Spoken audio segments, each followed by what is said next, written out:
Samoa's natural waters are special. Something goes in there, comes out different. Natural Samoa water, the taste of nature in a bottle. Taupulega, Samoa. I'm Jack Laban.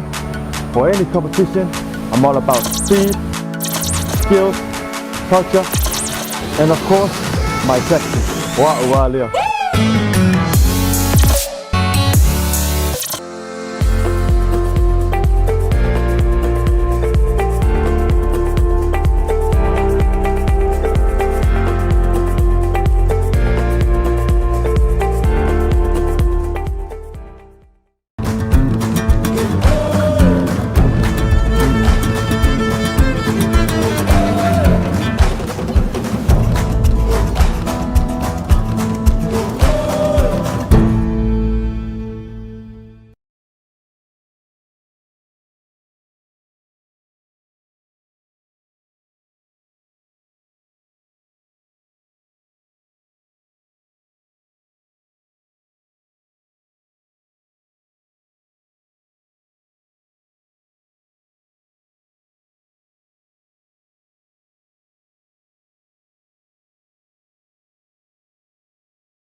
Ma le whaalolo tele, loutou paia ma loutou mamar, le au sau ni se talo e amatai lo tātou whamoe moe mo le nei aso. Fia lava o mātou loto le li ie o mātou toi uru whale lo mau ta whono le nei. Se i whaawau la mātou ngā luenga le atua lo mātou tamau. Ai mātou tele i amata si o mātou wawhea tu mātou te whawhitai ala wa fio i leo leonga le pō ma vai. O mafuai o na mātou toi whesangisangi a i lo wanga le lei e turi loa ina i pēr i mātou le li. Whawhitai le malosi whawhawina sa whaia i mātou malolonga. Whawhitai la wasinga o le nei aso ai mai se o le suinga o le tau o langi le lei ai ma mawhanawhana ele o Samoa. Le mawhanawhana o ave malolosi o le la. Fua whaariali e te le tu la fua i lau Palemene Malo atu Mulinu'u le li e. Mātou te whawhitai o oio le tua e te whaiwawenga i o mātou o. O le mata i sau o le whoanga le li e. Pei tai e le atoa i mātou nei. Tele ne tau mamao o le paleli o au ngā luenga na whaia. O no i mātou n tangata e whaasau sili lo tātou wā. Whaamangalo lau Palemene Malo atu Mulinu'u o Samoa. La amata le mātou ngā luenga. E noa i mātou maleiloa. Le aiso mātou malamalama e wha malamalama mai e oe ia i mātou. A walo mātou wala awina le li e. Ma le lufi ina le tamau a inga o Samoa. Ma le file mui o mātou loto. Wha manuia le tapo inga le amamalo le malo ma le masiofo. Le sui o le fono a sui tofia ma le faletua le li e. Wha masino siri. Le pale mia ma le kapeneta ma i mātou umawa e tofia o mātou wala awina. O mātou o tai o le atunu. Tai wha e kale si olo. Whaia ngā luenga e tau wasu le puwai le ola wā nganga o le nei atunu. Wha manuia la wa fio le li i e le mātou tama. O ai fo i o maua i wha anoa noanga o no wale atoa le whaita wina o ainga. Wha maise lo wa nganga le li i e. Le nei atunu i whi au ma ngā luenga wa e tutofi i ai. Ia e wha manuia ia i mātou. Tai whono la wa fio le nei aso. I umea uma le manuia lo mātou tama, mātou toi awhi atu e vi ia lau o fio. O no le swafa manu malo le li i le whaola ua mātou wawhi atu ma mātou whawhitaia oe le nei tai au. Amen.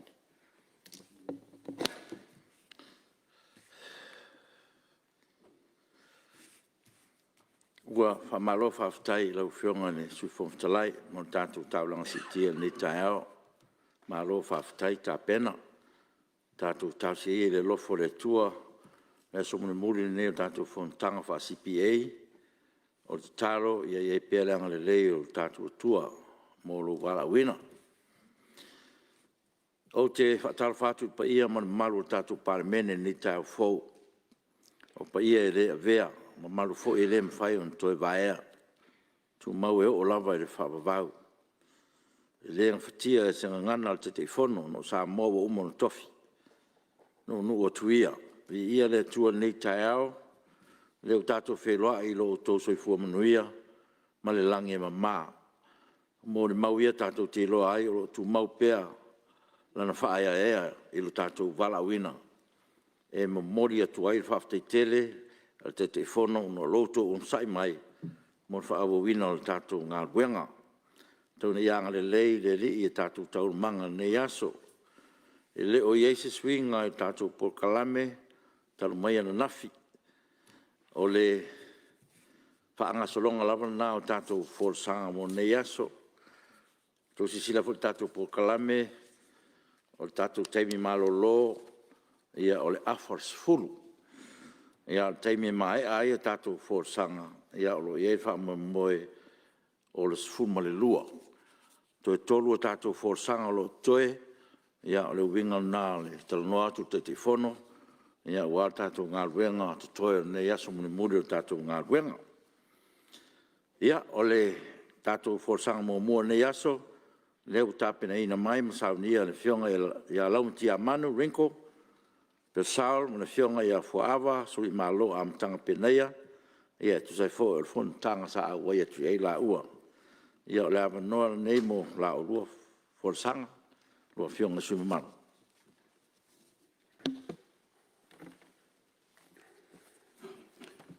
Ia ua whaftai atu I lau fionga le whangastalai.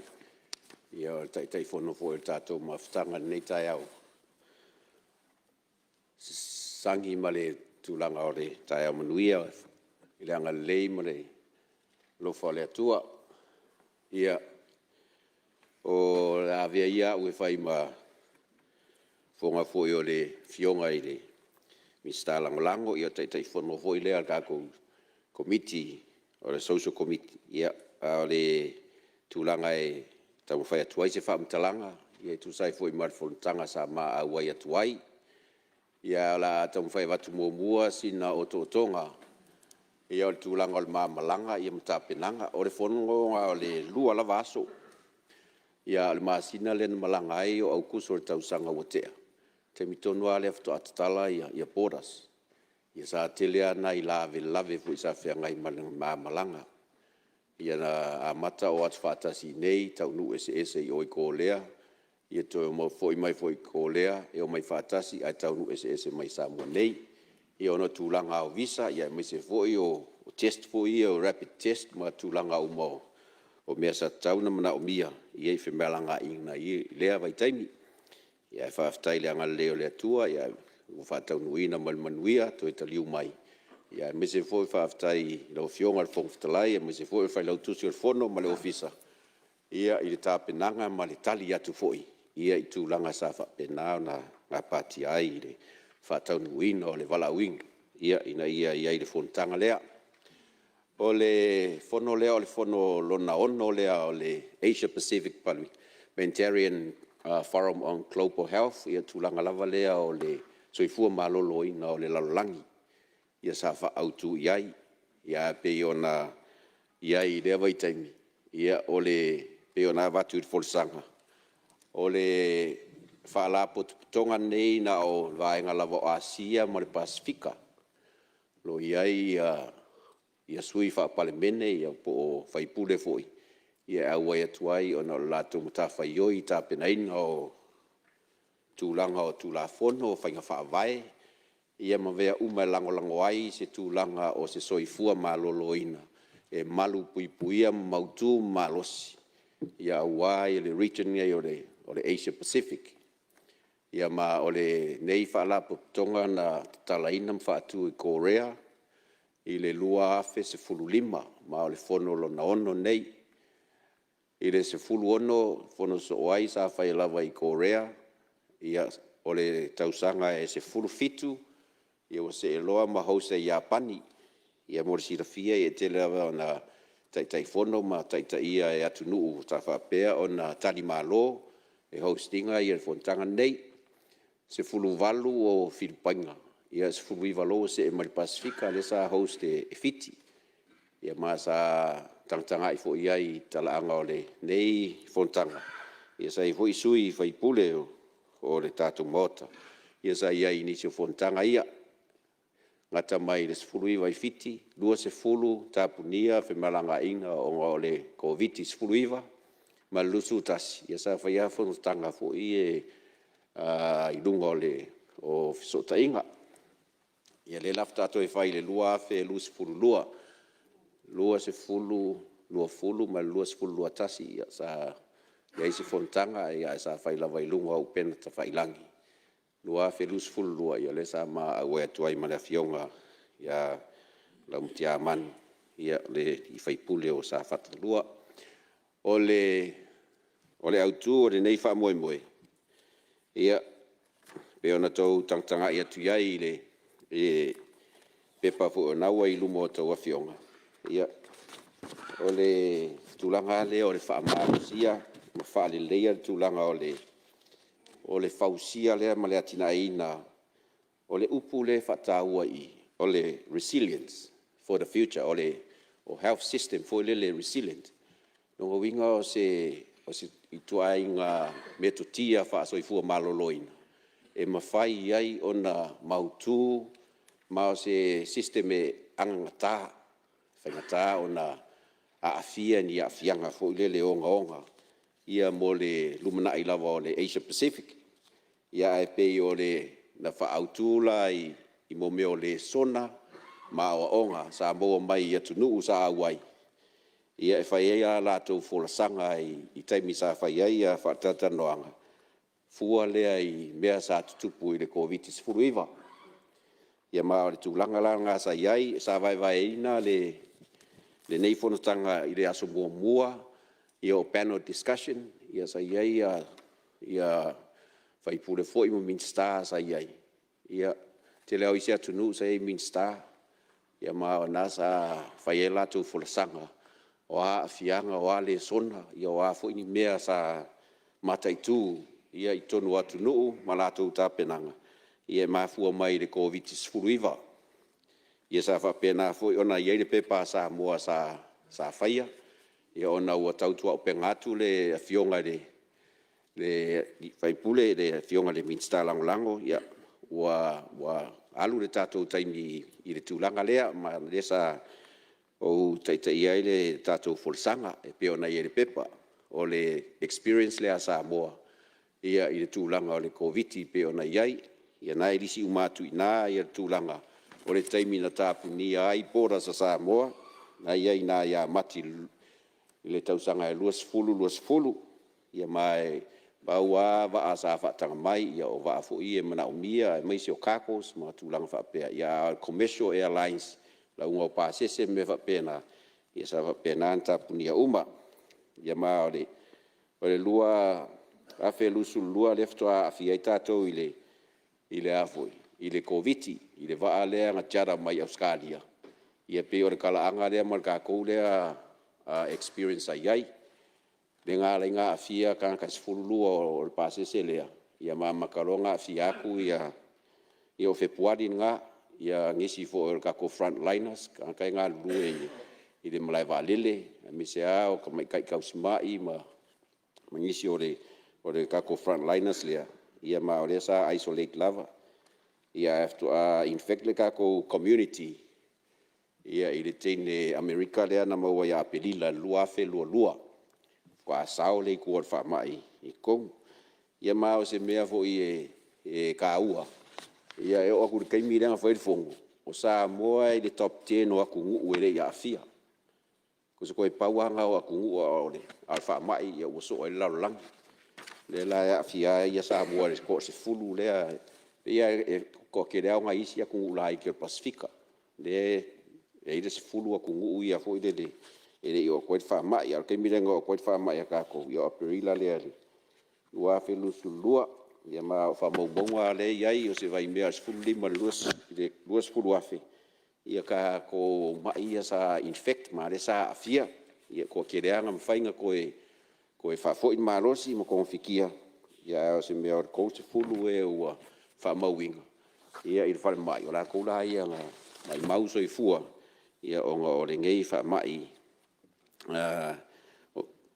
o nga nga fia ia si o ka ko o vai nga umala ia le nga ave ia me se fu yo ka penga nga ka ko mai lua fe lua kas ia nga ia apelila nga kala ai u ka ngu mai le o ka ko kui mua le extra sinica ia ma kui longo lua le nga kala ia yungi o nga ia masinga fa ku langa inga ia ko mau ia fe puali lua fe lua le ka ko kui longo kolu le o ka o pusta ia mai ka unga le faisa ia o kuranga ia sa fa ido ia ka penga nga Samoa sa iai ia mai inga o mai de fa mai ia pedila lua fe lua fa mo wa so fo malolo inga ua iwa se fulu le ka ko vaccination mua le ka ko kui mua o se vai mer fix se fulu le kui longo lua le extra sinica le kui mua le ia ke mi le ka wa makar ka ko pusta ia fai muri yang ia kui le ufa ka ngai along fa nga wa onga ia ka usanga le spulu lua su fiku wa kui mua le spulu valu nga idunga ia ka muri mai ai le ia maki lua fe lua fai lo kui along fa nga ulaiki le ka le maku lima ka usanga ia ngai va nga umai ia mangisi aka ku ka penganga masangi sa fa peng fa marusia fai o mask ia me se fo yo o le va ngofo mo kulanga fo ile ia ka un fa ka usisi le va mo mau ia ko nga luenga fonkanga me uma fa penga ia me se fo la le songa ia nenga ave fo ia le songa ka uala sa ka mo fai e fa aka ia e ka ko ngunga o ngisio ka ko nga lainga fa ku kuai mo ka ukoso ka ko kui o nga ngisio ka ko nga fo ile le fa ia la ko kan ko ngai fa ke siango ia pe fa la ngu e le manga oi kui se si vai la au la ko kingo le nga la ngai va nga e ngo ku pulo le mea ia ko ve ku ngo ko e kumu o fa mai ingo wai lo wai ka ko mali di wai Apia le mea nga sa ka fai fo so fu malo lo inga ia va ver fa solonga ia sa i lava ngisi fo malu le ku sa fa ka wa o ngal mea nga e re ka kong e ka ku ila ko ia la kuanga ka kongunga ia sionga lavi a fia la ko ia ora fia ko maris kanga karea e le okusa ka kongunga ia pe o ngai o le songa ka uanga le pe ia I fo ile ia ma le attitude ale ka ko le me masa ia fo ile le si ronga va ku la ka pungi foi me la uma kui ia nga kiu lo la ia le yo ku le kiu ka fa ngai kui o koi a o leva nga pese mai le kanga luenga so fu malolo inga ia mala ko fu sa fa kingo ia e penga pasia ia I luma ai de anga I fa kingo kui makulanga u fa penga wa o le fu sa fa ko SOE e ka ko state of emergency ia sa ma fa inka pungia pisingisi o ngaluenga me fa penga anga solo le malu la ku e fa kingo ia e ka ko kuinga ia kui puipua ia mua ia nga fo ia inga ia nisio o kulanga fo ile le ngaka I de songa ia me se fo o way forward mo Samoa ia kulanga le o le ia I commitment ia po se kulanga fo le whakaua I le political level inga ia fau ma kapenga ia whainga whawai ia me se fo o inka ko kula fongo whakongkongu ma kula fongo au ku ia whapenga ngari makaika inga wha malusi ai ia kulanga ngei ole au kula va ole way forward le ia mar kula nga pionga ye ole ton faile establish ka ko center for disease control and prevention wa po a uma ka penganga ia ka konga ka wanga isi center le I ko konga ole mai nga so fu malo lo inga fa malo sia kula nga le ole nganga le ia I lunga le o sesi kamo whainga le nga I le way forward mo Samoa. Kulanga fo le ia more proactive le ka ko kungu maka penganga I soifua maloloinga. Ai alo ese male kulanga le reactive. Ko nga se longa o mero fa mai ia pisi lo e su e le kui su I le vai. Ia me fa penga. Kako proactive, ia rongo winga o le role ngā kulanga leo control ma prevent. So it's more preventative measure for ile. Ia au ange i o mai se wha mai. Wa e kupuro i se siwa e ngala ku i o kau fo ngā alert i le kako soifo malolo inga mamkanga luenga umao iai. Ia whai ka penganga, ia pei fo ngā iai kako ka penganga sa iai. Ia le ngā leinga ka pungi kako uporas, ia ma whai isi, isi fuafuanga. Ia kai pei fo la o kako kui, ia iai ar wha mai, ia wawe fo inga sa iri po a kui ka whea ngai. Ia wha ngā solo ai, ia kulanga ia pia wha peo wha maungia mai WHO, ma ua fo inga test o saunga le mu ma le lei. Ia mo le soifua manguia, mo le soifua malolo inga. Ia o le malo si o kako ua kungu. Ia o ngaua summarize umaku i ngā, ia kulanga fo i o le outcome, ia po o recommendation conclusions o le fongo. O ia i fo i le sole outcome statement, ia po le sole communique fo i le o le pepa lea o le outcome lea, ia o le ua umanga au mai. Ia le upa pi aku i le ofisa, ia e whai ma wha maunga o le ka penganga o le fongo, ma mea sa kaunga nga i ro iai, ia le kako region a koa le Asia Pacific. Ia o le anganga le iai, a kako ngā lulue whakasi, ia o le amalosi fo i le health system. Ngā lulue whakasi, ia i kulanga leo sosoangi ai, i kulanga whapaanga, ia wawenga mauangi, kai pio ko lea, ia a wawenga mauangi ngi vaila au, ma kulanga o kui, ma konfikinga i o, ia wawenga share mai i kako region, i kulanga whapenga, pe o ngai fuafuanga ia fo i lele, o le outcome leo le, inga ia whaamaro sia, le kako ngā lue whapaanga lea, o si o kako wakungu ia e le lava se kamau a inga i kulanga whapea, o le kuku whakasi lea, ia e upua masangi, a ku whakasi o le maro sianga fo le ngā, ia whewaiwai ai, ma whai are le malosi o le akungu ia i ronga a koa malosi. A pe o le anganga ngā fo i lele o le upua lea pe e kaua lunga lawa i le ngei fongkanga. O le building the resilience o le Asia Pacific. Nunga winga i se anganga kā se kua inga soifua malolo inga. Whainga kānga. Le whape fo i whainga kānga o so wha ia wha mai. A o se kua inga system fo i lele. E o mai ua kaku ka penga e resilience ua le lei a koanga kaku ka penga iai. Pe sau i lunga, ua iai me ka penga iai, pe sau i lalo, sau i au kafa. Ia ua kako i roa ale fua iai kaku ka penganga. Ia pe o se whaapupu ngaku lea o iai mai kongo le pepa, moro kousila fia. Ia kulanga fongkanga, ma kulanga penga. Ia lau fionga le fongtalai, ia kai fonga foi. Ia o se for sanga pupu lea, ia morsi fia lau fionga, me se foi pa ia o kako Palemene. Ia wa foi le ka penganga ki ngaro e whaaria. Ia wa se saunga le mu o le soifua malolo inga. Ia si o kako akungu, ma le ngang whaaftai. Ia, malo, saunoa, whaaftai mo le pepa manino, ia le hua, whaafongfonga mo le toa, pa ia tātou maota. Ia malo wa, whaaftai mo le whaatinoina o le tātou Fonotaga, ia mese foi o le lua aua iai, ia mese foi o le tātou pepa na lua tāpenaina mo tātou.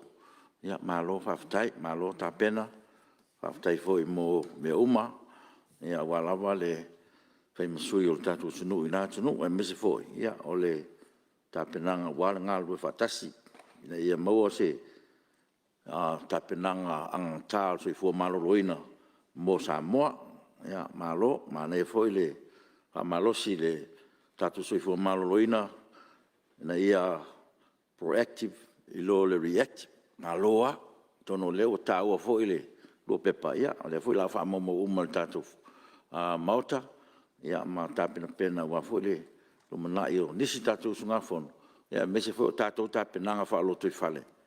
Ia walawa le manuia lau tele o le Mulinu'u i lona tūlanga whaasoifua maloloina. Me lea, muli atu i ngang whaaftai i rua fionga, e tu safoi o le rua pepa ua tu i mai lumo tātou Palemene. Ia, o le awa nol nei o tātou fasili, pa ia tātou mauta. Ia, titu lai mai tui o sakpeitea. Whaftai atu lau fionga. Whatalo whatfo ile. Pei man mamalu le. Mauta le nei Tiafau. Whaftai ile. Folsanga. Mal malama male. Matangu fieo. O sungai. I whai pule sa. Awa tu nei fono. Ole. Tu tilo atu ile i mta upul fono nei. Tasi nei. Mata upu. Atonu ole tātou a fia ile COVID. So tala fia ngai ile tātou awa i Fonotaga nei. O awha ni le sona i au watu le tū mai i le recommendations le ana whai. O ina e tau ona tātou ki pi ai. Na ia tau maua ai le mele a ngai i le Fonotaga. Le mele resilient health system. Ia polal me tu le mai. La o il tato health system o ta pena I whaaftaui I mawawe on koe bounce back le kato atu nuu I se wha mai atonu la o le mtua I whetau I lau mtal whea ngai le awa iatu sui malu fo I sa awa iatu I le Fonotaga ia mani ia o onga fo I maua mai la fo iatu nuu ia le tau mate fo I la fo ina maua mai ia o onga la nuu ia tatou tamai nuu la titi e nena watu Io tātou lisi no ule I o mai le COVID. Ia o se mitamitanga whana ia Samoa. A lea lamana o mai. Ia o tāpenga tātou sista. O le recommendation lea e lau whionga fia. Watu e asa u. Tina upule titia. Langa o le mea sa o le leile. Whaupunga lea. Le mea lea.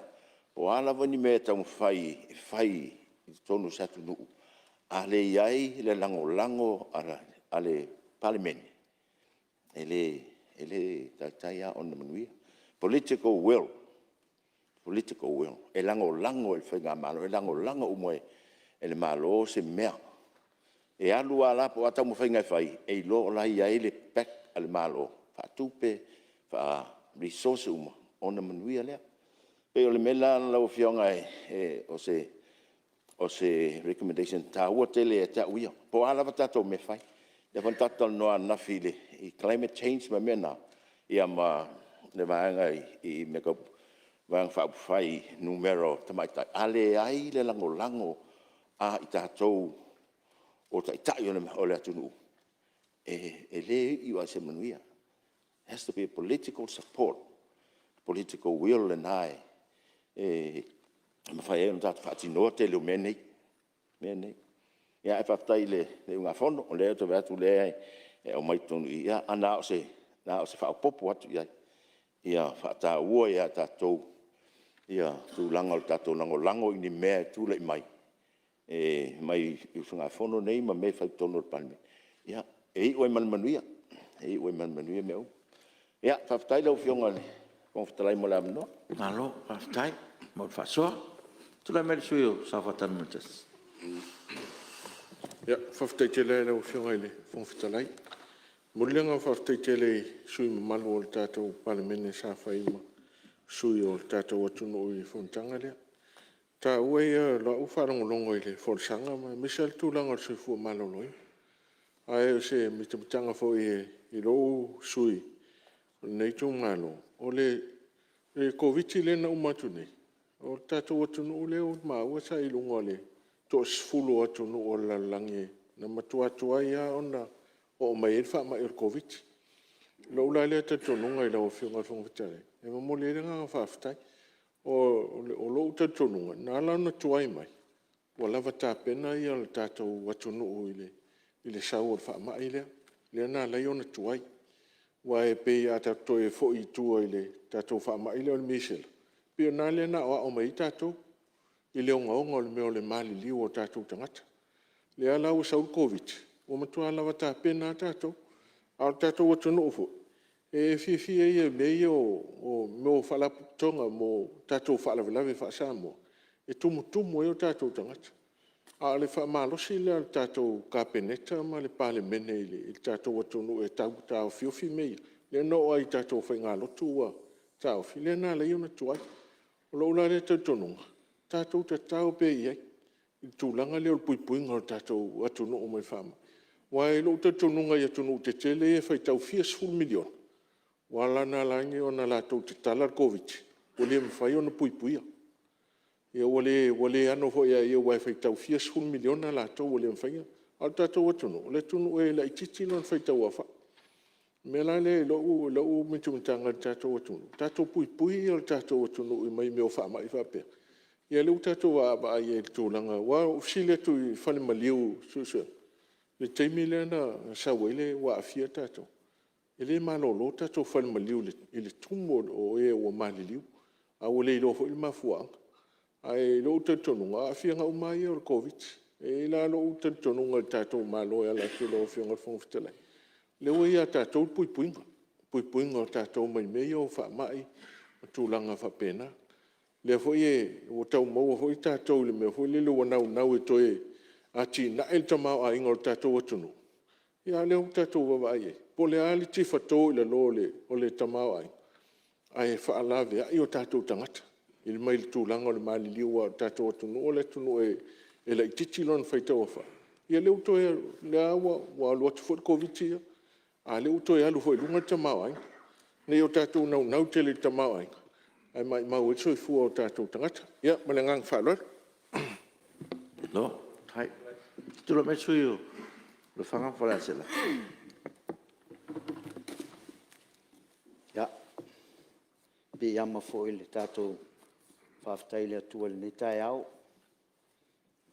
Mo lia foi le anganga whaftai ono le alofa male pui ngal tātou tapau sili. Ia, langona foi le loto whaftai le nei tai au le tātou. Ia ina ua whaahilo mai fo e sui sa whai malanga atu o a fo le wha moe ole. Ia fo i Fonotaga sa awa i atu iai. Ia e moli le whaftai le folsanga ua manino ma malamalama. Ia e tūlanga e pe ona iai me uma. Ia e paua le nei ole. Tali tonu e pe ona ta ua le COVID. Ia o se onga le iatunu uma. Ai maiso le whangasolonga. Ia ona wa tele ina whaititi e tamau a inga watunu tele. Ia se ia ola wa iai tātou ina ua o iai. Au wale e tūlanga e fia whamautu ina ai se langona. Ia ona e peise i o le nei whamai o le lava sa e maisa al COVID. E o lea sa mau ai nisi o whamatalanga e ia ma whaitau e fo e nisi o newspaper. E pe e fo linga sa mafua mai i la tunu o saina. Ia o lea tau iai se fesili pele i o iai ni fesili pon sa ili linga fo e tātou sui na awa iatu i Fonotaga. I le mafua anga moni ma le mafua anga o se atu nuu na mafua i o nea lia e maile whaamai ni le COVID. Wa e pe fōlinga o le alawai e le o mautu wa le tūlanga na tūlai mai ele nei whaamai.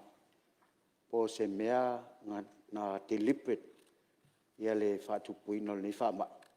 Ia ona o se anganga fui lele ina ia whaititia leo whainga o tangata. Ia ele ngata i lea a ia whātau nui ino le mea fui le one world order. Ina ia usita ia umatangata umai nei mea o whainga o tāpunia o atu nui. Ia e pe o le pawale o le mea o le mafua anga o le ni whaamai. Ia pe sa o ia se sa iliringa. Ia pe na maua fo i tātou sui na fono.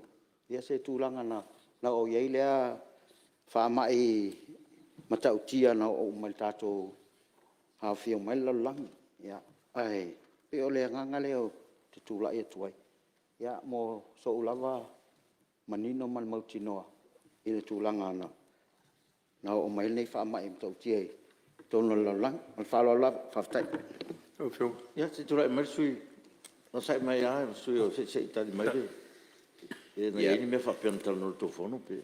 Whaftai. No fionga mo le awanoa i e tau whea tuai le mausu ngā whono. Ia watu e se tala e winga fo I whaafsili o sui Malo le tātou mota.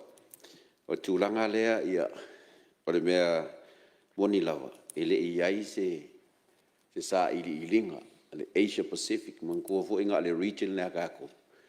Ia kongu aku le global level. Ia kongu le iei sainga ma Amerika ma kongu kikele wapenga. Ia kei loa kongu e o iai se la kongu ka penganga. Pe e kau solo lava fongkanga. Ia si fo iai. O fim langa o mea o le learning and improving from the COVID-19 pandemic. Kusa o leka ki o kau ke ka penga mai le songa ma mea ia sa kukupu. Iwa ka ko wonge ko esue. Ia rope umar ku per Asia Pacific. Ia ka kire ro kongu po kongo sesi forum e o faier kulanga le ai de ianga ia se kulanga. Ia kele foi professor mai USK ese fa mai ese ile regional ya pangi ko lea fo I le aso longo lua. Wa mankunga lua so fo. O le aso mo panel discussion e uma ia minska fai pule ku. Se foi lá nga eva ku le pepa. E fa session. Lua ka ao ia mal lua le auri.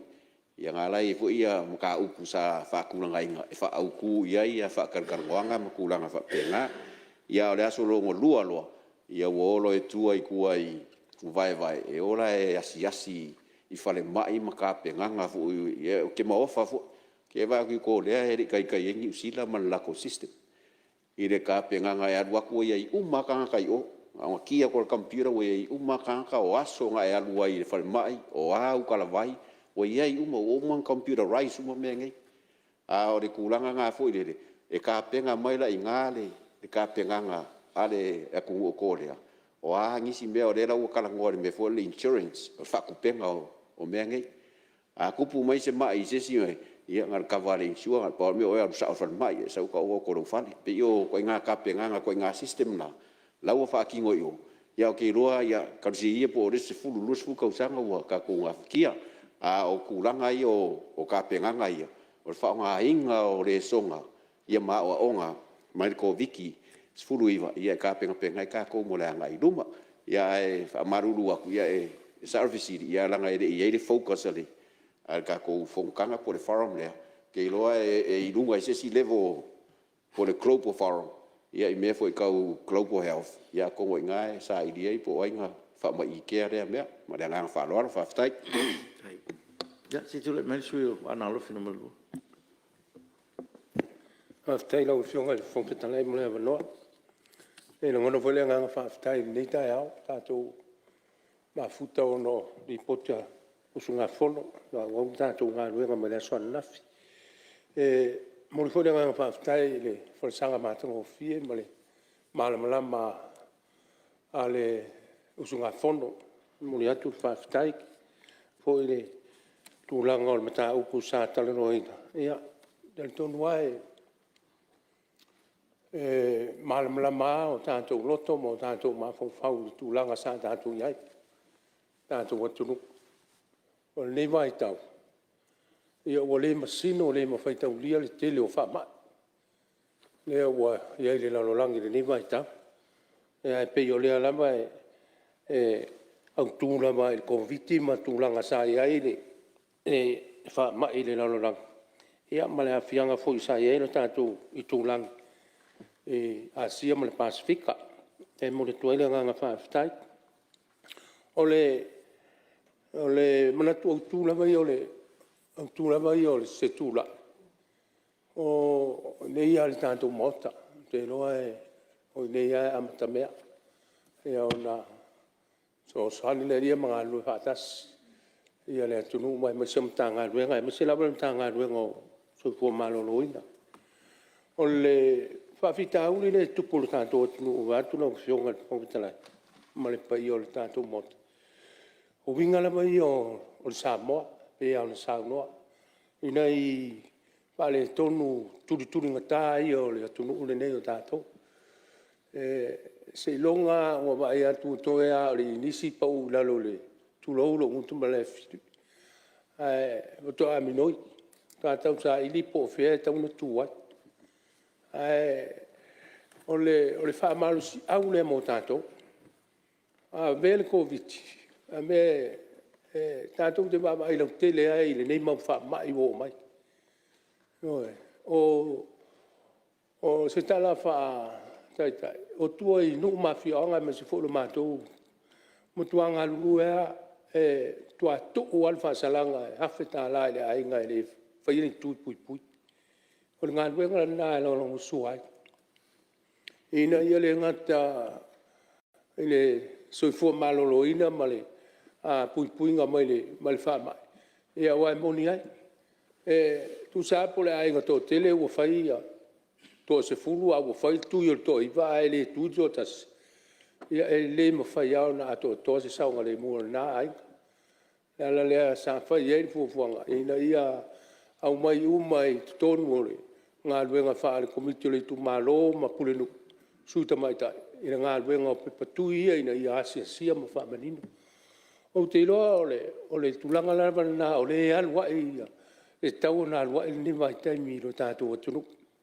Ole le leo ma le tō wha mao le Palemene ma le ngā lue whatasi ma mta ngā luenga o lo o whito i tonu iai le pui pui ngā le saunga le mu ma le soifua malolo ina.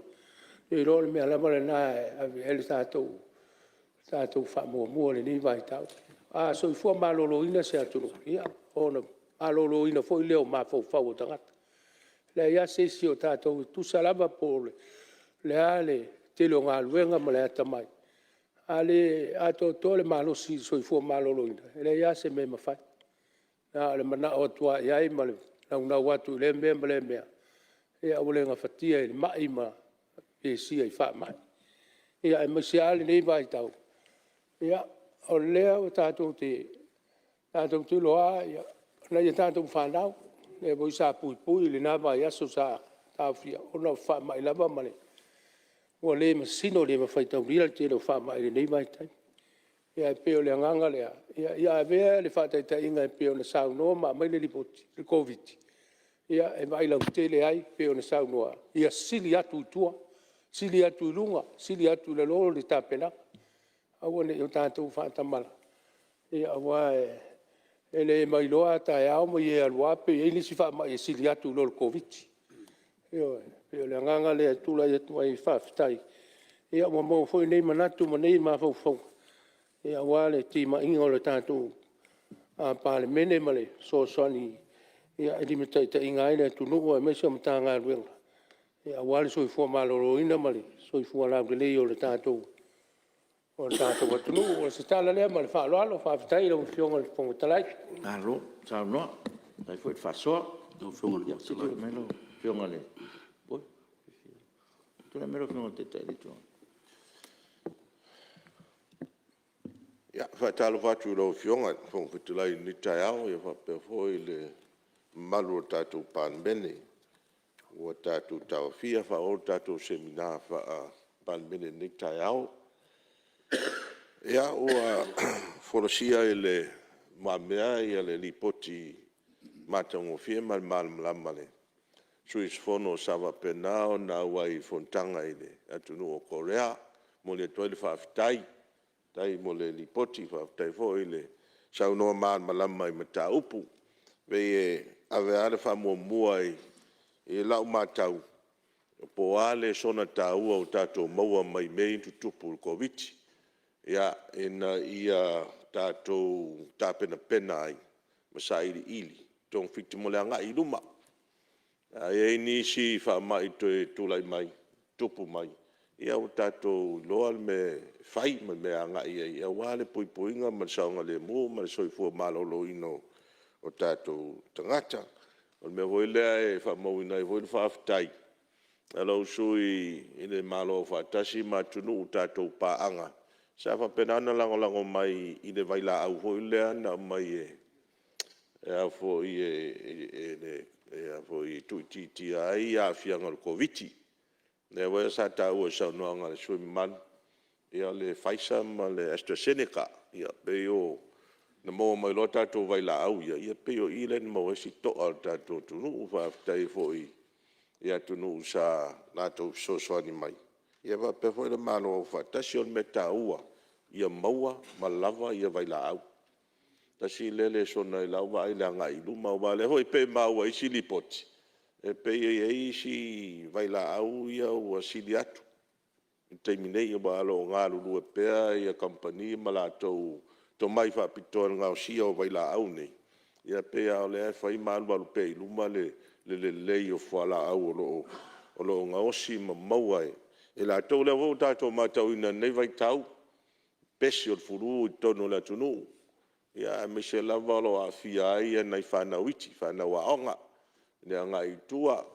Ia te si lea tū langa i tauna si la iai le tui hoi leo furu a la hofa ta milo ni si la ia e savali atua so se fatani vai e whaila tui na o le flu shot, pui ai o e me le flu. E le va pela e le moi o le flu. Ia e tui titi ai a fianga o le flu. Ia tonu tasina me tunu fata milo tunu. Vai fai fua i New Zealand. Vai fua i New Zealand me si a tunu le tui le flu a wana no ta ual vanga lea. O na lea wa pesi tele le tunu flu nei vai tau. Ia tonu taun si la iai. Ia inu fatasi man pentolo ba penkolo tau na mele tau. Tua e tātou i tono tau. Ai ia lava le vai la au. No ai leo maua tu fo i. Nei mau nei fo ia le sa maua li poti o kausoki ka ko whala au ma vai la au mai fafo. Tātou fatal vai. Ia pe o mea ia tauna tātou tira. Mole anga i luma. Ia wane i sioki a ka ko whala au. Ma le maua isi li poki le maua sioki whala au whalma. Me se mo me whala au ia o ngā mo me tamam tina matua le tunu. Ia lava tātou whala au. Ma vai la au. Mole anga i luma ia wane i whare tonu na vaenga. Ia ola wa fionga te fonga fitalai. E se le mana ia o le tūlanga al fosanga wa o tasi lea le soda tā ua tātou wawa iai no le COVID peisa salalau tono le tunu. Ona e sa wala mai fafo e pean silfia. Le awe sa tā ua le sui malu e ilana fosanga. Ia le vaalele vui lea sa ila tau sa fia. Ia o le tūlanga na e tau fwin tātou pui wa e tau tātou wa ai i le security o tātou atunu. O le mele e whatau ai a tātou portas, ports of entry, tātou wafu, tātou malai vaalele, ina i whatau a uma i le leile pui ngai taimi uma, o ne i sao fia mai, whaamai, e le ngatai whaamai a fia, i tanga soifua. Ia e whapea fwoi mo meo whaamai, ma meo manu whaalafu, a fia i tātou whatoa.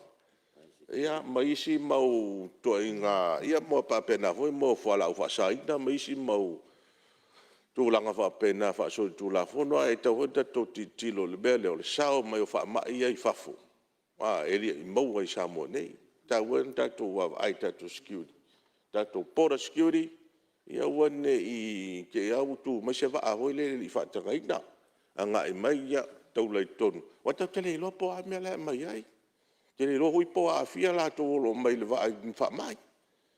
Ia vai la ulfa mai to o a kau kele loa. Ia mena e tau to va ai le e mbate tu. O ni tu al va to e tafi. Tafi nei. So e le se mai a so enga. Ma nino ma lama me uma. Ia on to anga o le so na mo le anga i luma. No tano twai. Pa tai lo fionga mo le no. Ia, no fionga ni. Te fo. Malo. Mana ia nga i tātou pepa e wada nga so ko isi me. Ia, te tura mai le. Te momo matsui o sanga nga le numero. Nga le nga momo pa.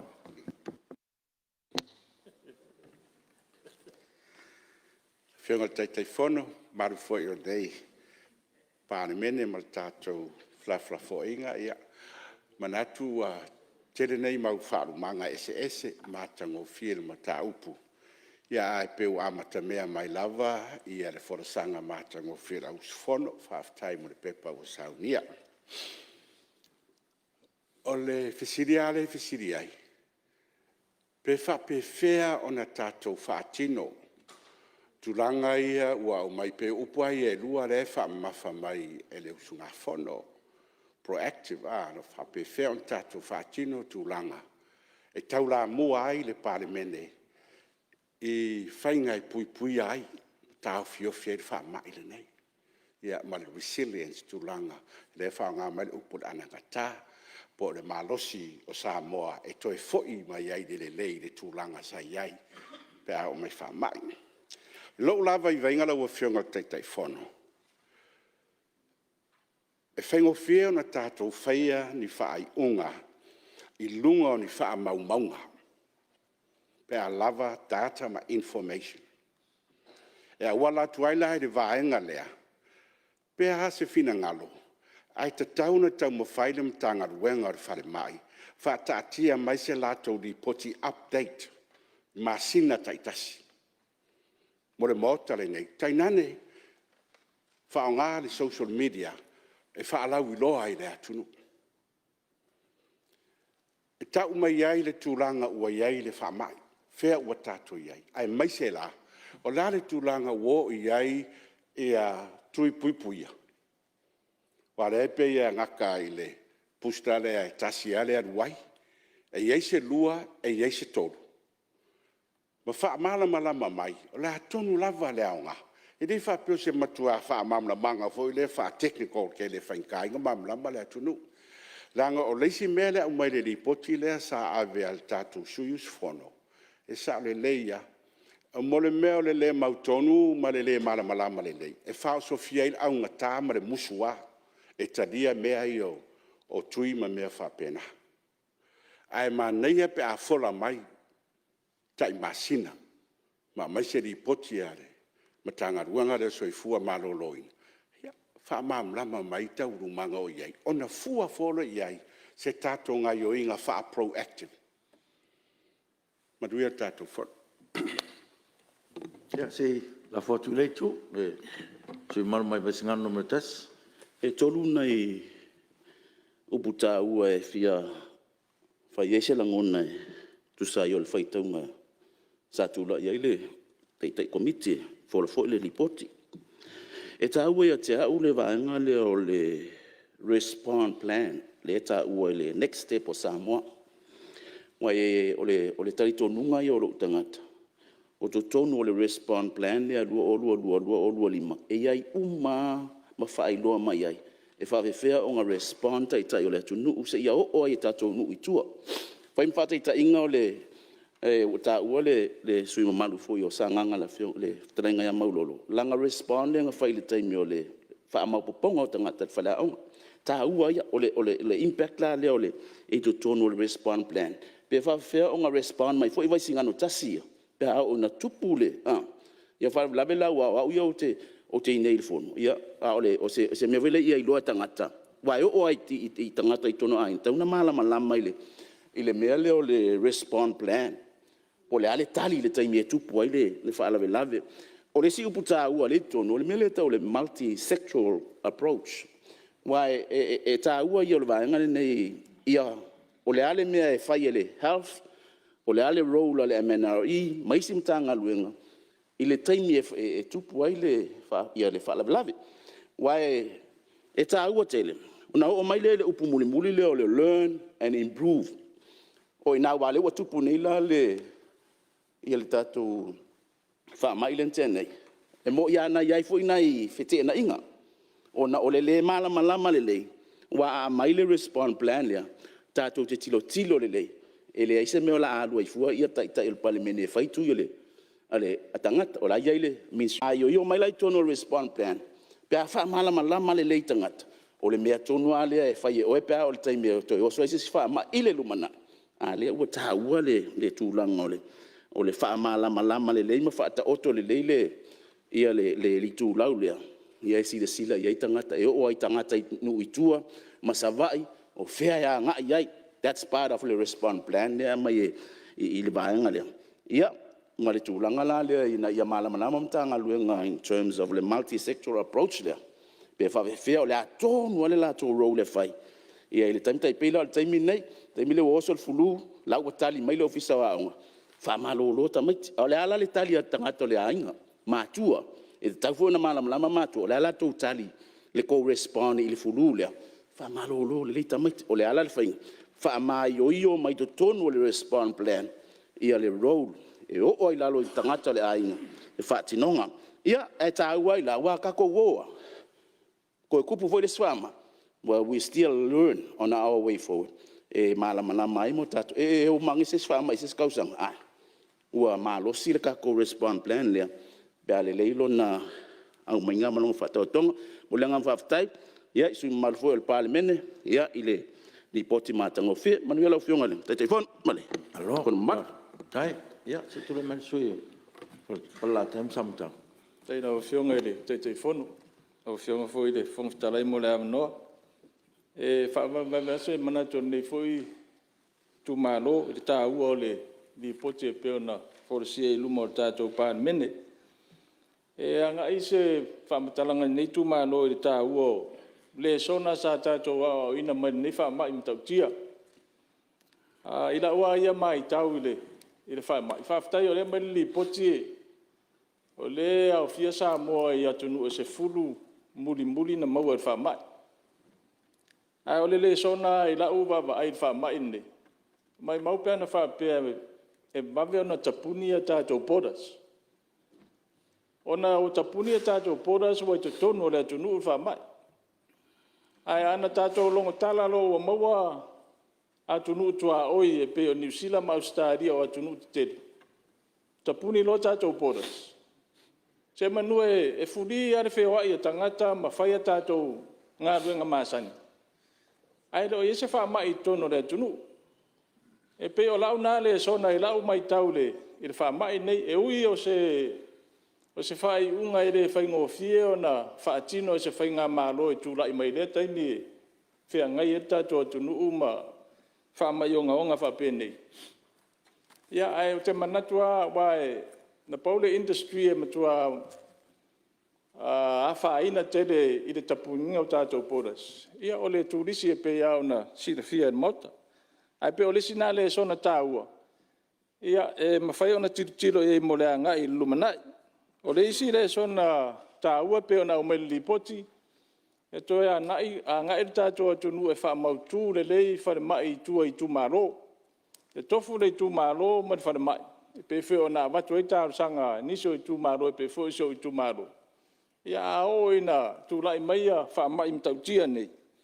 Ia wa ngafa tauri mai na tātou whare mai i nui tua mai tu Malo i tua.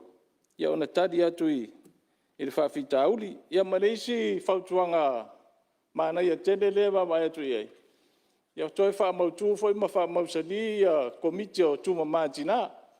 Wa o komiti na e mawhai ona ngā rurua ma le ofisa soifua Malolo ina.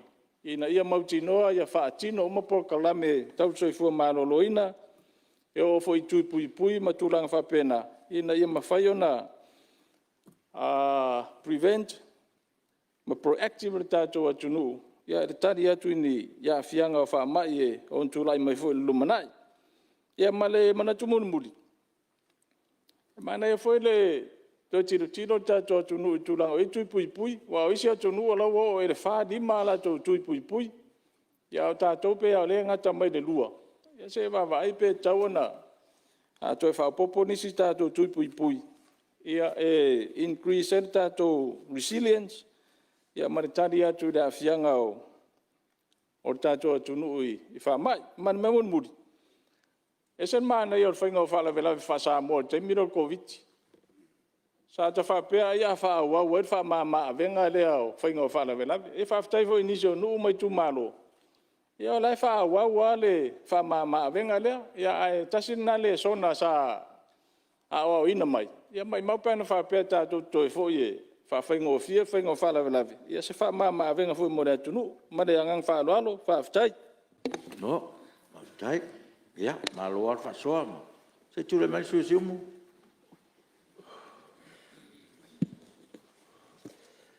Whaftai lau whionga le. O te lai mule awa noa. Ia whaatalo whaatwoi lau whionga ma le. E whong te lai ma le. Lau whionga whol te whono. Ia whaatalo whaatwoi le. Paolunga ni tāo i whionga i. I whaipule al Palemene.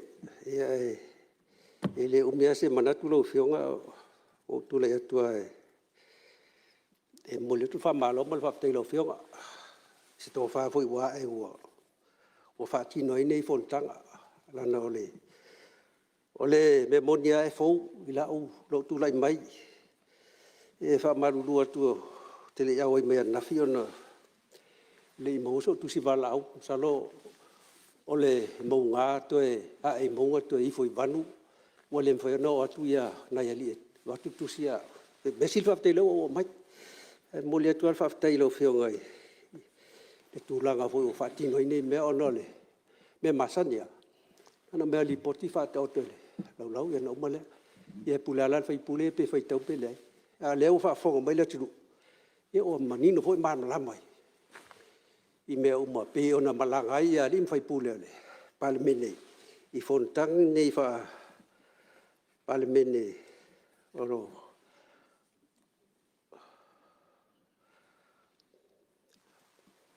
Mo le toi la fa malo mo fa te mai ele tele se manatu ile li poti ono le o manino amal malama e me o ma pe no fola sia mai e o lo la tu le tu e manatu o ni ava no tau tele ni ava no lo fio pe mo pe sui malo le Palemene a wai atu wai nei Fonotaga e ma o mai ei la me pe o tulang monia e o fatasia le a oina male soi fo malo loi ale le a oina se tunu ya le soi fo malo loi no fo na le ona el te tunu ai tulanga ye pe ona sata o le ko vitima e ale fa no na fo le ye ono soi fo na mai mau ai misele tulanga le misela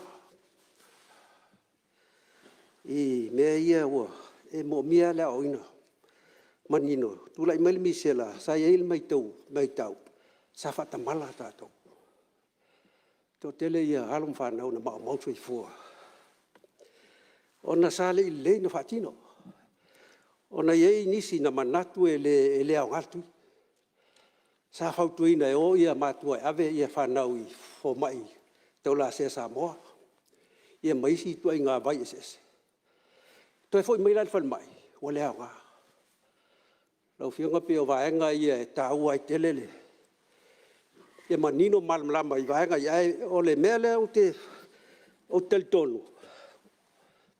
e pe ia no fai atu o soifu mai mau e pe na nga le tu lai mel misela ina o tu lai mai le covid na va veina va vai le soifu malo roina ia wala ia na fo ia ma va veng tatu pui tatu mane so solo telele fa mai le covid ai fa fitai i nei va nga umo au mai ei li poti nei a sui ma malu al Palemene e malanga tu fa ia sila foi la tu au mai ei le e tanga fo ia i tulanga o lo fatino i fo ia fo i Palemene fa fo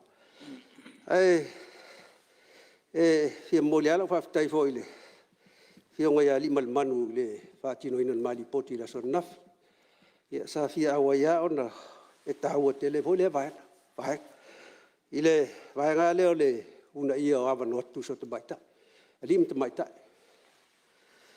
ya o te ya una sa no foi le fa malu tinga ka o pe ngai me wa kungui ei Afrika India, Pakistan. E mo kwale ka ua ya la khoti ngam ko mai kai. Asisi la voya Afghanistan ni mo kwa kapung dia o fa sa se ke ni ka mai kai ngam jao. Le foi la wo ye si ya ku. Wo ye le lima sul pa se gele. O le kota la. Au ka ko ya. Asa ma fa a pe sa ngor ko mai kai. Ma ko fa ya o ye le i ya la ko ngai Samoa ele se me fa penga. Ka ko ye ko kusa unga vango ki ngam ko mai kai mali pawal me ye mo so fa kai au pawal me nga ye ka ko o ku malo ye ile fa ka ngai ko mai kai ele la se me la ko foi le malo e fa ya ku skula fo e pula ali fa pula ku malo ye pe sui pula me ye la ko fo pe o ngai me ga no fio ga ku le ko e mo le ko fa malo mo fa kai mo le ava ngo ka u ave fai pule pa ko mo ya mo lu fa lalo no ma tai dia ol por le fa so tu lo ta tu malang ya pero ma chawa tua o mai ale vai nga li pot ya o te ton hole o manino oi ya si tu le mai le man Whawhitai amolo tā wanoa e pupu wa o nau te loa. Wa o le teimi o le malolonga. Ai toi te tai mai pia se whamatalanga ni tai au li poti a sui sa malanga. Whawhitai mo le li poti mātango fie e tā ua ia saunoanga sa sauno ia sui a vaisingano numila tasi. Whapea fo sui a satpaitea. I tūlanga leo political will.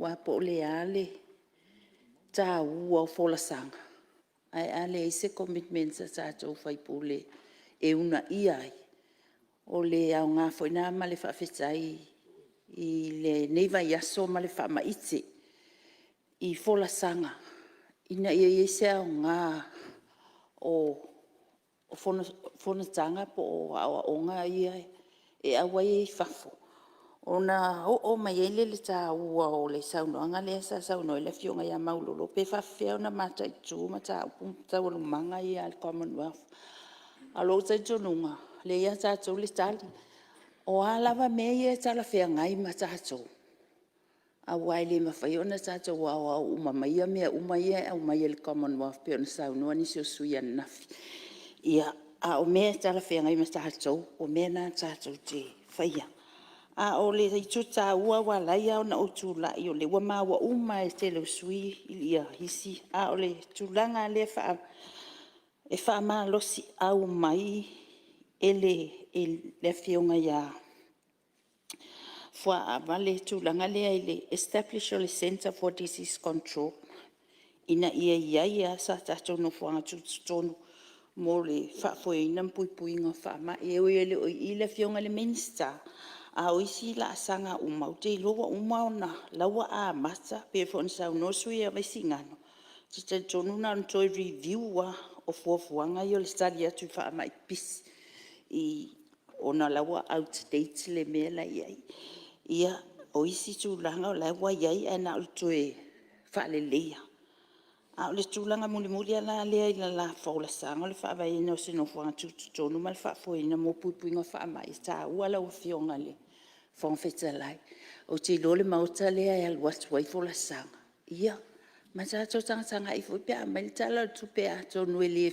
ma fai wale tala fe ngai le nei tala tu pe no wo vave ia a ta to fo e tu la fono e ma fai ona fau atua tu la fono ina ia o atu le tau sanga u luma pe au dia o ye se ai ia ona a fia fo le ma le tulanga le ai le sau noanga maululu o ina ta to te mata I tu wai ia o ye se ta o mata upu au mai ele fono ia Taupulega ia mal fa lo la le ala le tu life as time o lo wa no pa tai ia o le tau e o tato fono nei o fa maunga o mo reporti ma fautuanga ma tu sauanga ia fai nei le fa mau uma lava ia ma le ata pena uma le tatu ofisa ia tatu io to finangalo fa alia ia ma fautuanga wa mai reporti me uma na le la tu fatas ia ona va ile se wala molanga iluma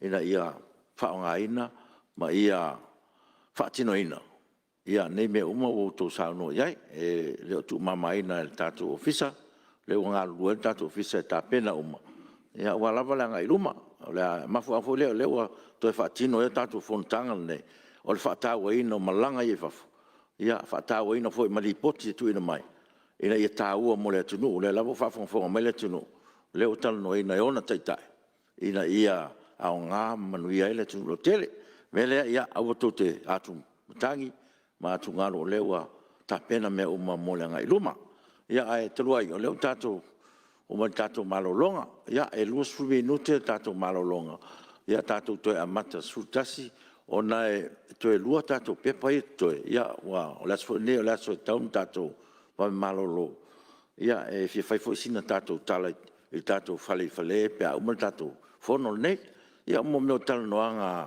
fa ma fana mata noanga ia fa pena tatu feofo fo ye nga le fo ka fa ngi ko nga fo no fa pene ia le tala na mal fa lo pa ia lo to malu ia la tatu malo lo tatu a matas fu multasi malanga fa lo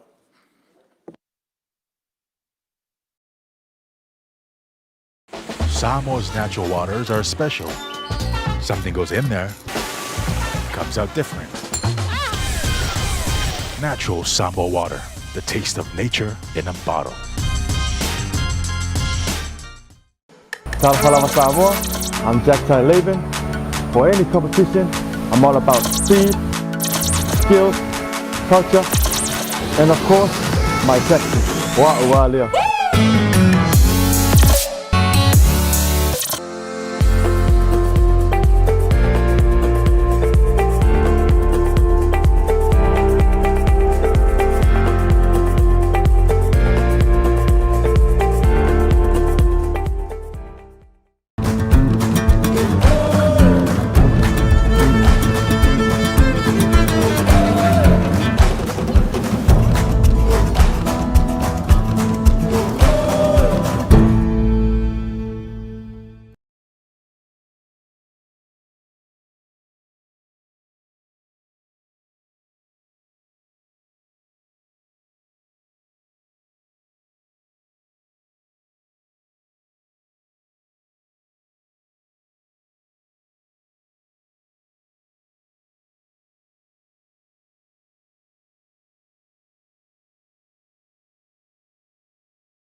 Ia ua matu I whau tanga sua o pai o mota.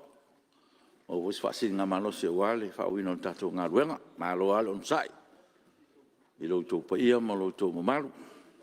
Ia ua manatua I tatou teimi, ia o no tatou waso muli le nei.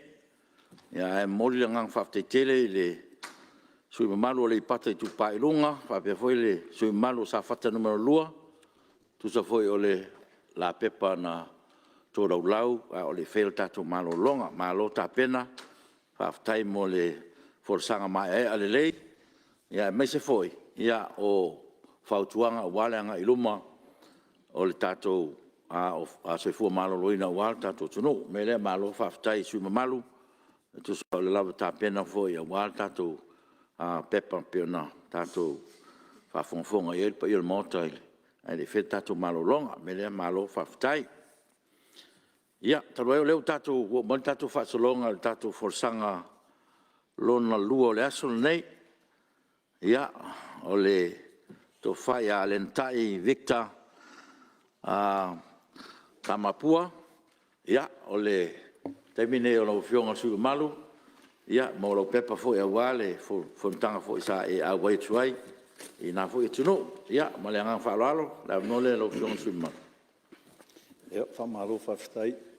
E lau whianga le whangawhitalait, sa I fo I mo le manoa, ia e watu I fo I se whamtalanga alo nei sui, sa I fo I ma Fonotaga sa awai atu ai, ia e mua mona o whaftai alo whianga le whangawhitalait, sa I fo I ma le whatuatuanga le sa au mai lo nei tangata, ia e whai masui o le tātou Palemene, ia I lea Fonotaga. Ia lau whianga le whangawhitalai, ia me se fo I le tātou maota, nei tu nau le aso, ia e ustai tere sui, pe ona fonga mai foi le tātou taitai fono por fonga fetalai ia e manu lava le tātou teimi o lea la tama whai atu se awala tari tono foi o nawa tangtanga I foi ia se sila foi ia le mauta I se li poti sa whape naona tu ina atu ia mo le sila fia ia o le telo nisio vahenga nei Fonotaga la tama whai atu se whamtalanga po lava ia nei vahenga ia e au na whailoa atu foi le tātou mawhitanga. Whaare awa o ia nei tae au, tātou semina. Lau whionga o Samoa se tasi atunu, se tasi o atunu, o lo iei tono le Faapotopotoga leo le ACP, o Afrika, le Caribbean, ia ma le Pacific, Afrika, Caribbeane, ia ma le Pasifika. E fitu iwa atunu o lo iei I lalo le Faapotopotoga lea. O le Fonotaga la le sa awai atu ai a lo nei sui. Ia o le ono lua lea o sauwhainga o le nei Faapotopotoga i le latou sauwhainga wha le Palemene. Le sa whaatino i Pere Seauma, i Belgium. Lo whionga o whangwhetalai e tolu ia komiti o lo vaevaina ia Suyus Fono a le nei Faapotopotoga o le komiti o le Political Committee, Political Affairs, Social Affairs and Environment, Economic Development, Finance and Trade. Komiki e tolu, o lo whapenauna vaevaina ia sui mamalu o le Faapotopotoga nei, o le komiti o lo whapenauna iai Samoa, o le komiti leo o le atina e tau tamau ainga, tūlanga tau tupe ia ma te whaatau ainga, o le komiti nā lo iai a Samoa. E iai foi la lesi komiti lea tau o le Bureau la ia pe o le vaenga lea pe o le komiti whaafoe, ia pe o na wha Samoina mai e le tātou ofisa, pe o le ofisa le tutonu, e lua la sui o le Pasifika o lo iai tutonu o le Bureau. O le Bureau la lea e avatu umai mata au po komiti e tonu, e tā penai, ia ma le Fonotaga foi ma le Union Europa. O lo iai foi la Samoa e tutonu o le Bureau, o Samoa mawhiti, o suina le Pasifika, mai atu nu e se furu lua le ACP, o lo iai tutonu o le Bureau, mo le silafia. Lau fionga i ono aso sa whaatino aia nei Fonotaga, o aso mua e wha, ia sa fito i tonu a le i Fonotaga le tau le Faapotopotoga lea a le tātou ACP, o aso muri e lua, ia lea sa whapena loa na fono, whaatasi, ia ma le vaenga lea o le EU. O le aso mua la, le Fonotaga whapitoa sa whai le aso mua.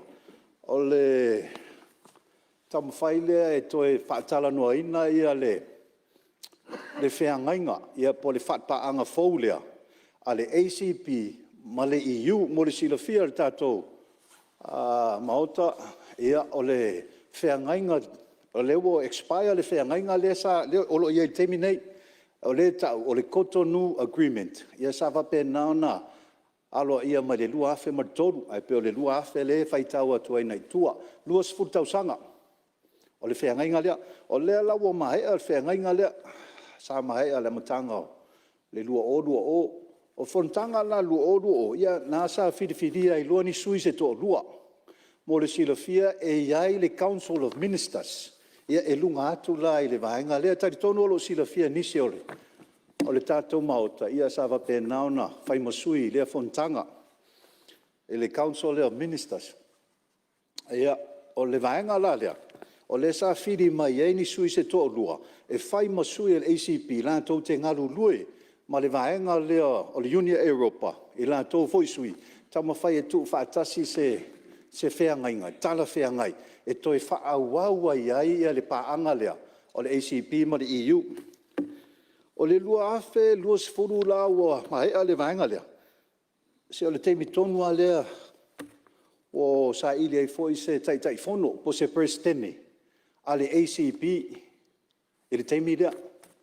Wo o mai la le fasolonga, wo o mai fasolonga i Pasifika, e sa ili atu se sui al Pasifika, mo le silafia le presidente, ia o le tumtumunga lea, o le Faapotopotoga lea a le ACP, o le tausanga la lea, sa lafo mai loa le Pasifika, ia ma fono loa ia sui a le Pasifika, ia o lo fai ma Suyus Fono, ia ma lato tasie, o Samoa lea la tai fono, mo le lua tausanga, e le tausanga lea lua o, o i nāla, sa whaofi atu ai loa le tātou sui lea, o whaima presidente, o loo, e fiatari Malo Samoa, e saini ia le whiangainga faulia, le whiangainga faulia, ma ia tau le whiangainga faulia, o le Samoa Agreement. Ia o fufuanga ia sa sau le lua o, ia ma toi wha mausali, i le Fonotaga sa whai negotiators ia, o vaenga ia pe ona tāua, le sa whai alenga luenga lea, tā pena ina o rules of procedure ia po le whiangainga lea, whatpaanga. Ia ma inisho ai loa e sui e tō wha, o la tō talia ina, ma tali ai loa se teimi e, fono ai loa ia Faapotopotoga ia e lua, EU ma le ACP, ma saini mai loa i le whiangainga faulia, le sa wha mausali le ia apelila lu o tas ia pe ona silafia ia vai temi ana o lo vevela ia le fama ia ona ngai mai ala ia o ia yu laile tausanga lava lea sa fai ala fono ministeria ministeria fa malo o atunu umai te tono le o le ACP ma le EU ia mafai ai lo lato fai unga o la toi tolo po e saini e tatau ana saini e le io o le aso tolu sfulu o uni lu afe lu tausanga nei le sa fa mausalila le fononga a minista le sa fai a apelila lu o tas ia ina o maila ia le lu o lua ia lo fa penauna ia ipea ia tulanga le ole fa mai tono le langi ole fontanga la le sa fai Afrika Mozambique ole fontanga na fa lua ale ACP EU o nalan to fa tala no ina i loa ia le feangainga lea o ina foi na sa fa i loa lo tasi lava le atunu o Europa tono le Unia Europa o lo te ena ia le feangainga lea ia ona fai ala ia o famtalanga pe ona ia fa maunga mai fontanga na sa fai Mozambique fai unga o ke topa a matanga November tausanga leo te matatia ia o atu ia le fono le sa fai le sa awai atu ai o mo se famtalanga ia ai na so la mal fontanga o faurulunga o atu nu ia le sa awai ia le tatu tabai tai Palemene fontanga le sa fai Afrika vo Angola o la o ina fo sa to reaffirm mai ele tato tabai tai Palemene o lo o tali Samoa sai ni mai e nei ele tato feangainga ai manaia pe a fa tau nu masina la nei i fa maunga ia o me le fa pe fa tau nu ina pe a fa pe mali lie o ma tunu ona fa tino la ia ona fa tau nu le fontanga le sa awai ia e saua le fontanga na ia o lo te e lava le atunu o le tasi o le atunu o le o Hungary mai e lopa o la tau ia sa te ena ia le o le te ena la i la tau o na o nai vaenga laiti nai ai inga o lo iai tu tonu o le feangainga lea ia o lo vapena o na la tau te ena ia e mea a tau no e a fia i la tau ia ma la tau wa maisi atunu ia le lo te ia si vaenga lea o Hungary ia na mai ala ia fontanga ia sa fatino al ACP ma fatala noa nisi o mataupu ia ta tono na o ye tono lipoti taupu ia fito i tonu lava i komiti taitasi feilo ila ia o le plenary o le assembly le al ACP ia matoi fa mausalia o tasi lava ACP o ioi i vaenga uma o le feangainga lea toia le fatalitali le EU po le ase lanto famtalanga o le aso muli la sa feilo ai lo le bureau ia po le officiale tu tono al ACP ia ma le bureau ale vaenga le o le EU fontanga la na sa ioe uma mai sui al EU tasi masuia spululu al ACP wa le sa o il fontanga le ma fa mausaria e sai ni mai lava i Samoa e le feangainga e tau lava o le Samoa Agreement o le a tama fai vo de EU e fa tala noa le atu nuu lea po le ase la tau tala i le teimil na o le fontanga voi lea sa fai e lo le statement fai e lo le tusia le bureau lava ia na draft lai tu tonu le fontanga na ia ma fa mausali ai a ho atu ia uni le aso tolus furu ele isaingia le fengainga lea o lona winga o leise ACP leise EU o leise feangainga o yeile me o tupu o lea sa fai lo ma le fai ungol fono o le masina o uni lea sa uni o lea faatino ai loa le fontanga la lea i lunga le peona ye le faatoru o le 43rd JP8 Joint Parliamentary Assembly la lea e ai ACP ma EU to i faltala no fa mausali e o mai la terminei la fionga ia le o moa mai a se famtalanga mai fafo pa wale mea sa o to e asi lunga o penga te failang A leo moa mai ai le tala. E ai foi le si atu nua. I u lau e o solo muri le lato lango i le whengainga lea. Ia a lo tamo fai pea ia. Ia nisi o atu nua iu e tamo fai e. Ia talia. Ia o le vahenga lea lo whapenau na ngarurue.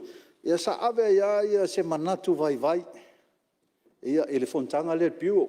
Ia alo tangata ia le titilo atu lea i. E nisi sui o le mātou fontanga lea. O sui fai pule uma. Mai le ACP, mai le EU. Ia sa avato e se tua lalo. O tātou uma o sui fai pule o tātou atu nuu.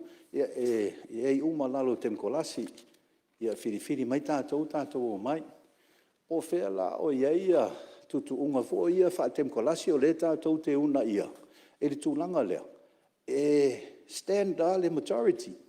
O le to tele uma atunu uma. O le o lato lango ina. Ai tasi lama le atunu o le te e mai. Ia a sa whapenauna whapese i tamo whaipea.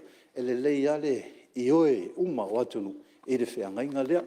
Ia e mese o le wheangainga foi lea. Tala noa inai foi fe whaatau a inga ma. Nisi o tūlanga whapena i le vā o atunu. O lo i tutonu o le ACP ma le EU. Ia lau whionga e fia whai us whamtalanga a ona wha leo pea ia se whaftai i le tātou tamaita i ampasa lo whapena ona au mau foi le la tunu i pere Samoa. Ia me se foi i tamaita i a Francella Strickland ia Shonto Lua malan whanau ia tainane foi ia ele ofisa ia tamaita i a Fiona Lene ia ma tamaita i a Ray Manulele ua o i la tau ia ele sa au mai le lango sua au suia voi le fono ia ma le sosoani ia vave ai foi ona whaatino ai foi se ngai o inga o le tātou atunu ia au whaasolo pe ia nei fontanga ma le whaaloa lava whaftai. No, whaftai. Ia atunu leo whafonga ma le toa pe o le tātou mauta. Forsanga foi e sui Malo wa fo fontanga sa iei i nā tunu. Ia, la vanone stasi sui. I saunoa, se tu le mai sui o sapite. Afta i lau fionga il fonfitalai. Foi le Malo le fisal fono le. Tani ngā sua sa halotu iai le, Malo le Palemene. Foi fasinga Malo se whaoi tatu ngā luenga. E pupu ase manatu. Watu le whamalo i le fionga le i whaipule. A malo foi lau fionga le fonfitalai o le avanoa na so tu mai le fionga ia le tai. Tau e vea i le fontanga tāua lea. Na sa iei momoa i le fionga ia le tai. Tūlanga lea o whaimasui o Palemene o Samoa i le whalaputonga lea. Ma le whalaputonga tāua tele i a Samoa. Tōra le iu e le o se tamai whaalapatonga. Le atau te whaalongo nei i vesi o le taua le iei nei. Ia. O le iu lai tū malo si a wale. Le pui o saunga le mua le lalang. I o tangata ngā lea e whono ma tātou pe anu sa saunole sui matu. Taimi fo i sa o awai fo i. Ma te mao wha fo i ai i whaingo o structure inga o le whalaputonga nei me o fia toi tātou le ACP tonu ma ia mampe o mea sa ia mal me o fia i tātou manatu i tonu o le whalaputonga te lele nei a ta nofo foi ma tilo i whaipule o umanei te tasi o le EU e whonu whaatasi ma pa whaile whonu le joint parliament e matautia foi ala tau manatu. Al tangata foi o isinu ele matutua tamaita e maista tamaita ole matua malo rosi au manato i tangata mole me vole la fai ale mele la tal tonu ai e fi naua e fiu foi le me e tau liu le lau fa longo atu i pe tasia no ulea le tau fa la vela sai ninga ole fenga inga le fa pesa ni mai nei ya o leva ta penga foi le nei mea le man ta pena le ta penanga ina e umai fole le lusu tau sanga le whenga le Cotonou Agreement a ua pe 5 tau sanga na e tu atu ta penga Ai ai anu una sa le fifia ia yang lai tamai mea laiti. Lai tamai whaupunga e le fifia ai latou. E fi nau ai avesi. O nau ni mea lai a fi ai latou ma latou ma whaupunga. Ni mea vai whapea e ono a fia ai le ai tau atu mai tai. I se whaupunga o te tonu o le whenga ingani. Tino ua latou. E a talsia. Paule mea e mole whaftai ma whamalo i tātou malo. Lea la o al te mi sangi e whenga inga talsia. Wow, tauna rua tau sanga taluan sangi a peo. Ai tātou no al whamua mua e ave te mi nei. Ia ole whamautu mai ole confirm it's down sangi wa ale sangi aroa. I le asole o uni. Ia no ngonga wa umat whenga wa umat tātou whenga paanga mari iu. Tele so soani lo mau mai. I le iu pa sosoa lato onwe lau fo ile inu. Te le atu pit masa ina sau lato tu pe alu le vai. Le whenga le vai tātou. Ai lau fionga le whangtalai ole tu olalo lava a lau sui. Ia una ia le tātou paanga i e whafu. O lea o Sauli Samoa sai ni mai whenga ngai nei. Ia mau mai lo sai. A o anisi mea o lo to toi ai. I no uia pe o lo whanonga atu pe o e fo isi no ula fo ua. Ia whai mumola sai ninga. Ia no whao i lea to e whinau po ana mea. Ia ai whamalo tato tunu. Na telefo ia, telefo le na sanga Samoa. I le whaonga ina o le no Samoa Agreement. E lusu tau sanga le la whaonga ina agreement na e pule ai ai tato whenga inga lea ma European Union States. Ia, whamalo le whaonga le sutete i le isa whaonga ia lenta isa whaingasui o Samoa. Ia, lea vai atu a whina wai. Le ua tau sangi mai le whenga inga i neima. O mai loa. Ia mal whalo alo lau whaonga. No, waftai, aloa mole. Saunanga, tatu, ripoti. Ya, se tu na sui o sanga na melu. Tai mula vanola o fionga o tau puna siri lava. Pa maro la sunga foile. Fai pule foile vai maunga sa fai matato sui foile a fontanga taua. O le fesili. O lona winga o Samoa le tu e seini mai aile. Marienga le. Faftai. O le vanole nei. O ala ni whainga te sila fia lo sui sa awai. E au na tāpena iai le tātou Palemene. Mo le atura. Wa ore se tai. Ai atunu tasile ava noa matang o fia wa maua o tātou wheroa i ei whapenei. Ma sila fia atu ai lea vaenga tā uha. O lo iei nai toa fo i le vai whafo mta upu nei. I ai leia se siri atu sila fia mta upu nei pe o lau a fionga sa awai. La sau fautuanga. La se tulanga ta pena iai tātou mo lea vaenga. Ma whalo lafa. Ia, se i tuatuma mola no ia ele sui o falata na mawha. Ia na tali malolo lau whionga sui maru. Ia, sui maru mai falata na mawha. Le ngam tua. E moli atu le ngang whaftai lo whionga te whono. Sai foi manei ta au ma tau whionga o tātou Fonotaga. Ia, whaftai foi pa ia ma le mawalunga o Palemene ua mpainta to awai whatasi nei ta au. Ia, e moli atu le whaftai tele lava i le tofa le riwhai pule a le anta. Sai mai foi ma le li poti ua wholasia il ma mea o tātou mawata nei ta au. Ia mai o le anganga le ua mori mai le whionga il tātou sui vai sa au. O le a sai nia mai whianga inga le ne. Ia le hou tātou mai tauina o le EU. Ia tasi lea whala popotonga te lea lo langi o lo sosoani mai te lea Samoa le tau mateina na tūlanga. Pawa le tū lau whionga le rifai pule. Mai tātou sunga whono. I leo mata wat fo leo e sa no ha lo ma wolo ye fo le si ya tunu leo polinga mai o pull out. A le tunu le tasi le sa fa lia la wala tu te. E lo fianga le suis fon. O la so la to ia fina ngalo fa lia. I luma le fontanga e afu ai lo lato le talia. O le whenga inga le. Wa e mata watu o se whenga inga e pito siri te leon tāua ma e amana ia. E meise o le tūwhātasia o le ICP ia ma le Faapotoga le EU. E meise fo le no ina mai o sosani le atina ina o tātou Malo ma le tātou tunu. Ia pe o le ituna lo fionga ma le whalo le te waftai lo fionga le telefona. No, waftai. Ia se tūle mai lo fionga te telefona. O le lo fionga sui Malo le. Le sa...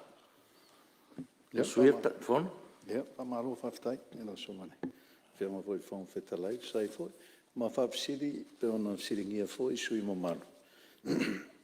Tai tono o le ua mai a pe ona ta o umana reaffirm e le tamaitai Palemene.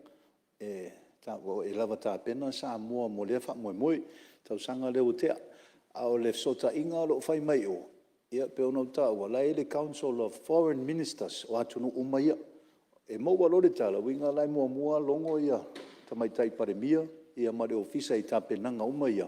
Ia ona longo maila ia o tātou. Ia pe ona siringia fo, i tūlanga fo e lea o le.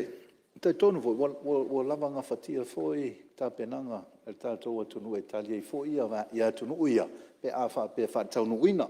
O le teimi nei, e le i moa se tasi. E loa ai se aso, ma se teimi. A o le aso leno abatu o le māsina nei. O le sa whai loa e tamaitai Palemene le fontanga sa whai te sema tau sanga lentea. I lana fola sanga. Samoa is ready to host the signing of the agreement lea. And we anticipate by May next year. Ia, o May la masinga ngei. Lai ei wha maumaunga mo le sila fia. Ia, e o mai la temi nei. Ele i mawala se tala. E le vahenga. Pe ona fsiringia foi le sui mai whale ata wha. Le tūlanga lea. Ia pe ona tam whai vatus whamtalanga. O atunu ia pe ona tā ua foi se tasi o sui. O tūlanga lea whi whaatawa inga i le trade. E aia nei whaupunga nā sa maua atu i whamtalanga le atunu lea. Ia ai meise le vāma ma atunu tele ia pe o Afrika. Lai la tau te e mana o la ia atunu ia e teu se au wala. Ia e whamali eina i foi la tau. Awa nei sai tia i foi o la tau atunu ini i se whiangainga i le vālea ma isi atunu pe o tūlanga nā le sa. Ai meise le vaenga le o le trade. O le trade le la ko ke kilo ai. Ia lau fionga, o le fontanga la le fua nei whai ia iuni.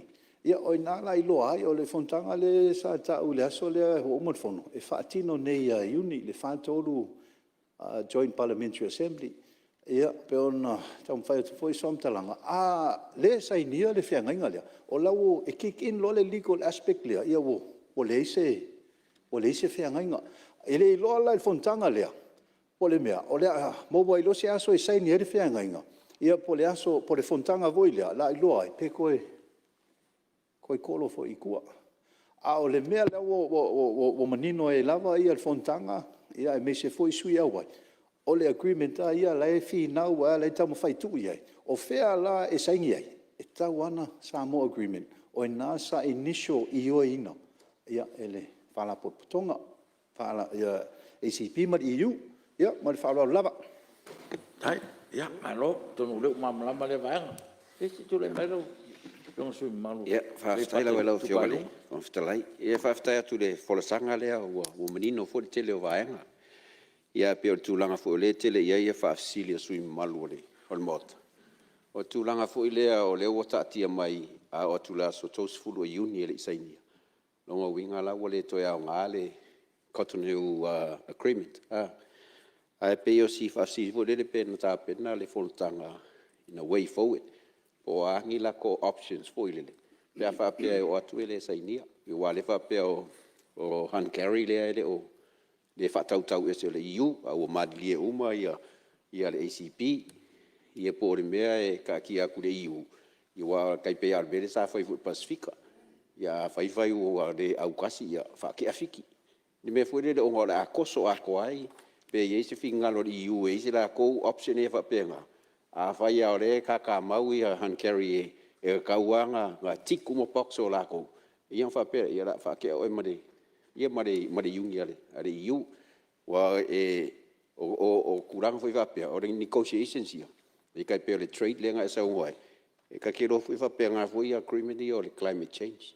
E fa kau wai sia kungu langa manga o a fai e fai la ko so soangi. E la foi e ia le afa foi dele. E manga foi reciprocate de kai pe a mai fia pidio ngai Amerika. E manga foi apenika ia e singa la ko va fa ngo kai o nga samia. Al Pasifika. Ko nga me va pe nga o kero han carrying ngai manga foi. E ia singa mango ai e atachi ai. Pe va pe o kungu ole. Ko Afrika lai ke renga sa ai ka ma ai ngari iu. Ya ke ua fa pe o bo singa la ko me po se aulo po se ai nga po de. A pe ngai me ia po ye se va nga va pe nga. Ia o ye de fonkang. A ko lo ko fulu yungi de. Ia fa res fa ngai han carry i ka pe va ka Pasifika ya ro wa ya. Ku di de i ko ya mai ko des ka usanga. Me va pe nga po de ia po de. Nga i du mo ya va ve ma fa ka nguinga.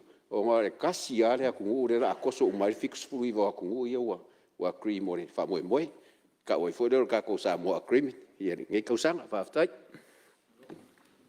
ia ai ka ku on sai se yo ia po la me ku mai ia on ka ku lo le si me la ku le ba ngala fionga sui mar pe ise si ia sa no ka ua de sui ia a ko ngol keminge o lo ngalu dua ia negotiators ia pe ona ka ua e ko dua mai i le ACP mal ko dua EU ele kam faiunga ia pe ngo kam fai ko voice fam kalanga e feilo ia le ACP ele la ko plenary session feilo ai vo de EU okay lo feilo inga le la fai a yungi o la i lo la se fai unga EU o le la fai ngai i le la to sui le ele o mafainga fai ko ACP se unga i la ia se la ko vanga o ACP ia la o kasia o i oi umai ka ki angole fenga le alola tu le mari sui o e pate tu pa ilalo Aftai mo leva no.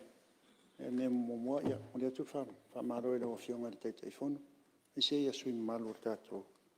Fonotaga nei so le o mafuanga tu la ia. O le nga o nei Fonotaga. O tato i lo ai tu langa o sunga fono. Aftai le lipoti le fionga sui malo. O le tu langa pe no taua. Ona o le o tu lata i le taimi. O le nga na tata nanga la o fionga. I le tā pāle o se fisosoani, fo i lea pe o no mawhaina i a tātou i Palemene. O na tu atu i le fionga te mai tai Palemia. Ina ia wawe maua se fofo le whawhitau li wae e matau e tā ua, whaisi tā ua le tūlanga lea, a lea ua maua o le o toi umi se taimi. O tu mai sa ingo tātou whengainga, pe o le tu atu nā te talo i laua fionga. Pa pe tau alatu i laua fionga te taifonu.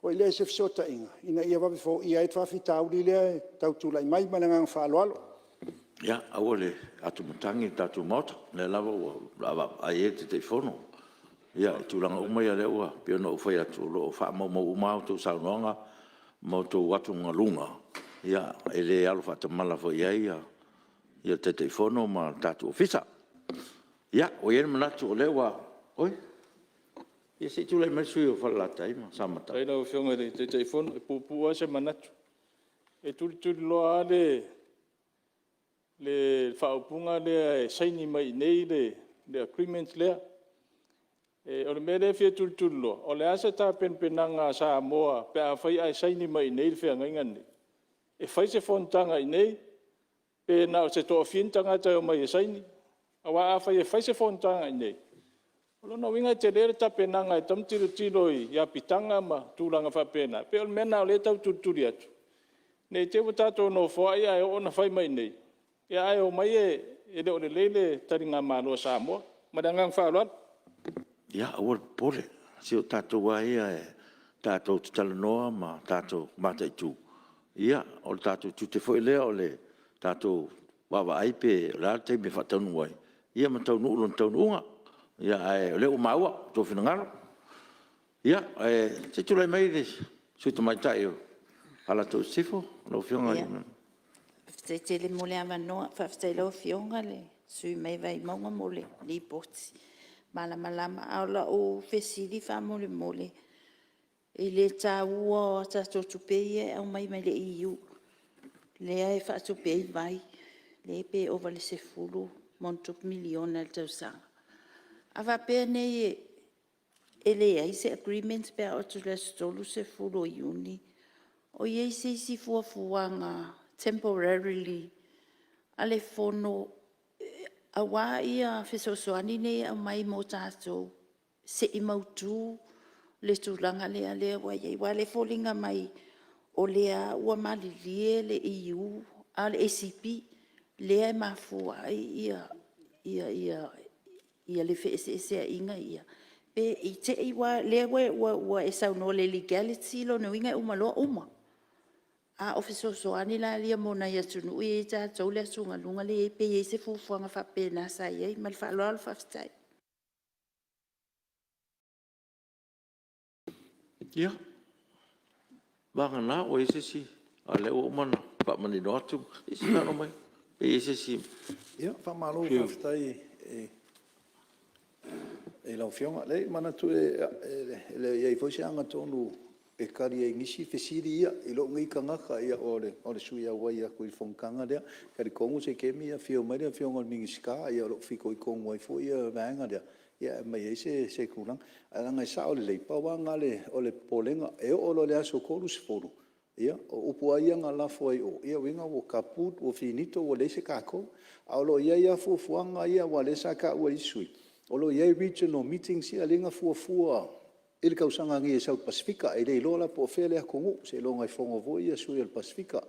E anga e maile regional meeting ACP ia mari EU Pacific. Ia mai ela ia ingei. Fufuanga ia leo whakakia. Ai le mawhainga whakaungu. Pe a le maua se kasi i. Pe o ngā kam whais whamkalanga. A le sa ingia ngei a iungi. Ia winga la whaise whai unga i koi korpo. Ai o kei loa e mua pe o ngā ua i le Council of Ministers. Ia o ministers ia o le vai fafo. Ia e mua longo i al kako kamai kai parimia. Pe a maua se whamkalanga i le vaenga. Mar wharo lava, whaftai. Ia, malo, whaftai. Ia, o ngā tatonua le o manino saunua ngā le suimamaru.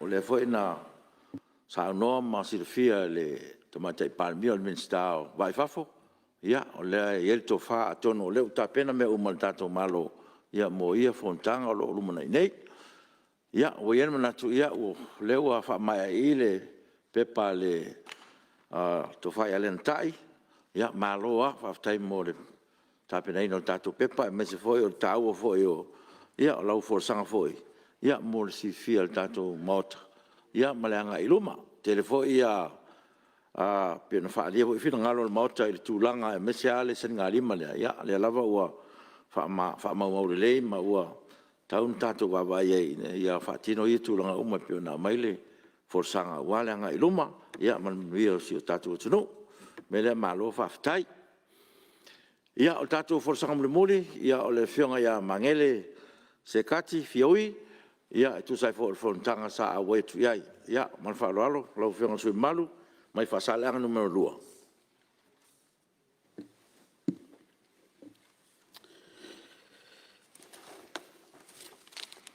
After ya tu la ufionga ere. Fong talai. Au te tu la ila foi lava male minga o te wai tal spaya ne no fa auro. Fai sina tala pupu e tu sole reporti wa tau le mena el mota. Whaatau i Fonotaga sa awai atu ai i sini Australia. Ia, manatu e le toi vaea le whala oto i pa ia whai Fonotaga Samoa, Fonotaga le mamala. Ia, nunu atu ia tu mua mpulu atu ai ni tausi. Ai lau fionga le whangwhtalai e mua na fia whamauina le nganga whaftai. Ia, isi o tua whina whai pule. Ia, mo le mari poti la soana nafi. Ia, ele o awoi mai. Ia, la fionga ia whangaseli. Ia, na o sina vaenga lai titi ale ala ufionga e fia whaapopo i tu sole ma reporting na ona o tāua te leo o nei fo i mata upu Fonotaga sa mai ai e ai se petition po le vaenga e ta o le loss and damage facility sa whapena ona a fua mai pena whatula i mai le Fonotaga. I le vaenga le ua i le vaenga le ta o le loss and damage fund. Ia o le tūlanga lea o se vaenga tupe fo i lea mwhai ona totongi mai e Malo te tele o le lalolangi pe o Amerika ma atunu Malo se lalolangi. E totongi mai anga i atunu ulai te o le Pasifika ma lalolangi o lo most vulnerable i a fianga ma suinga o le tau. Ia o le tala fifia la mo maua sa ma saini ai le petition le ma tosanga le sa sa avianga i o le Fonotaga vo le sa fai le COP 27 le sa o le fiunga tu mai tai pare mia ma nisi fo yo tatu Malo. Ia e se tabu fai ngai fo i alfa fita uri le ole inequality ma le injustice in climate change. Ia o stasina o vaenga taua. Mai il Fonotaga le COP 27 sa o le mai tai pare mia o le stasina yo highlight Faapotopotoga o le Fonotaga na ma le sa la walunga ia le fatatanoanga o le mtaupu le loss and damage fund. Ia ina ia mwhai ona sosoani mai atu nuu tele o lolangi la whaalea ngai na il sio manga. Ia ai a fia tua ima tumotu la i tol Pasifika ma se atu nuu lolangi. Pau ali nao si vaenga e fia whaapopo ia ile. Folsanga ma le ni poti matango fie. Ia sia u soa tau sa mamalanga i Fonotaga lea i New York. Ia e whaamauina ai lenga whaaftei la ufionga le whongwhtalai. Ia mo le whaatuatuang fo intu ina mai. Ia ma te malanga i whaima o msui o tātou atunu. Ia mesol nei Palemene i le Fonotaga. Ia ai tu sai male li poti ua tau le maina. O te tautala lava ma le whaitete ma le whaalalo. Ia oa o nisi o tau pusa tanoina pe o salo na ua whaafonga maua le maota ma. Ia o ni mtau pula fo i e maa ale ale. Ia tūlanga o tātou nonofo ai o sa tunuu kerisiano. Ia e maso tūmanga o tātou maso tātou fo i a tunuu. Ia o nei mataupu fo i lea ilo na tūlanga au te tele. E pesa tau lai ai ia le tala noa ma le whaasoa i le Fonotaga. Ia o le vaenga mua o le tūlanga fo i lea o le whaata waina o ai a tatau. A i lātou nei lea ua tā ua i le whaapretania o le LGBTIQ. Ia po lea fo i tu ainga community. Lea la e au fia i ia le tātou tangata ia po vaenga leo whaafine ma whaatama tulou i le community lea. O le angangala leo le Fonotaga le lei. Ina i fo i le whaata waina ia lo latou fo ia te tau. E tusa ai ma o latou fo i taltonunga ma le filfilinga. Ia le ngata i leo tūlanga fo i lea le nisio fo i leo whawhitau li le fia ngai ma i latou. Pe o le inequality and inclusion. Ia o se simta upu o le tūlanga lava lea le gender equality. Ia matūlanga na o le decriminalization of homosexuality. Ia po o le whaatangaina whaatula whono ia fo i tua i ngā mionga. Ia ma le tūlanga lava lea o le tātou whaaloalongia ma mana ia o lātou wa ia tatau whaatangata soifua. Ia e peio le au te lenga nā atoa o mta upu sa talnoina mtaula i le whaasoa i le fo i Fonotaga. Ia na iai nisi o le lisi nai tonu o le lipoti nai tōtu taule mai. Ia o nisi na vaenga o masa sa talanoina i le Fonotaga. Ia sa matua wai whaatasi ma nisi o sui o tātou Whawhawhine Association le i Samoa, sa matua wai whaatasi le Fonotaga. Ma o te fia foi le whaelo atu. I lau mai tau iai i le Fonotaga me le foi tu ai ngā Fonotaga sa iai. E mawalunga le tūlanga o loo iai Samoa i le foi i whatau aina foi o ai atatau a i lātou nei. Ia mai i tātou lava ia whawhawhine ma whawhatama tūlou.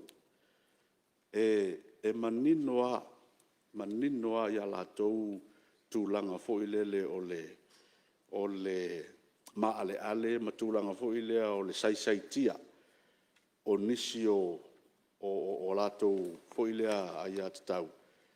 I lalo o le tūla fono whawai o Samoa. Ia ona o awhianga o tūlanga o le whakerisiano ia ma le tātou anganu. E manino malamalama i lātou mātou whaasofo i manisio o i lātou.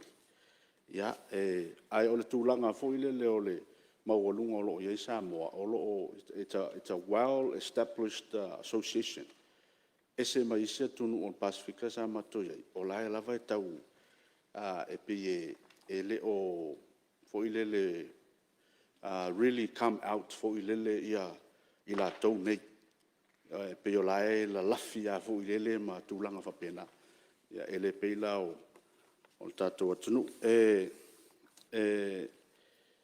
Le tau whailo le sao tau o ne fo i usumatu whawhine i tātou atunu. Sa o whaasoa ma aves whaataita inga fo i lea stasio tātou whainga pālota lai titina mawai nei. Ia ia se tasi fo i lea whawhine sa tulou sa tau wā ai whainga pālota lea. Ia mai ua lava le nā whailo atu ai i atunui o le Pasifika ma le tūlanga maualunga o le whaatau waina e Samoa. O ai a tatau i lātou nei. Ia ma le langolangoina fo i lea o lātou fo i tau mawhainga te tonu le tātou atunu. Ia iso lava se vaenga. Ia o atunu te tele o le larolangi, ia pe Amerika, ma Australia, ma New Zealand. Ia they are way ahead fo i le tūlanga o mtau whapenei. Ia lea iei tūlanga fo i o ulungali i tutusa. Ia tūlanga whapena.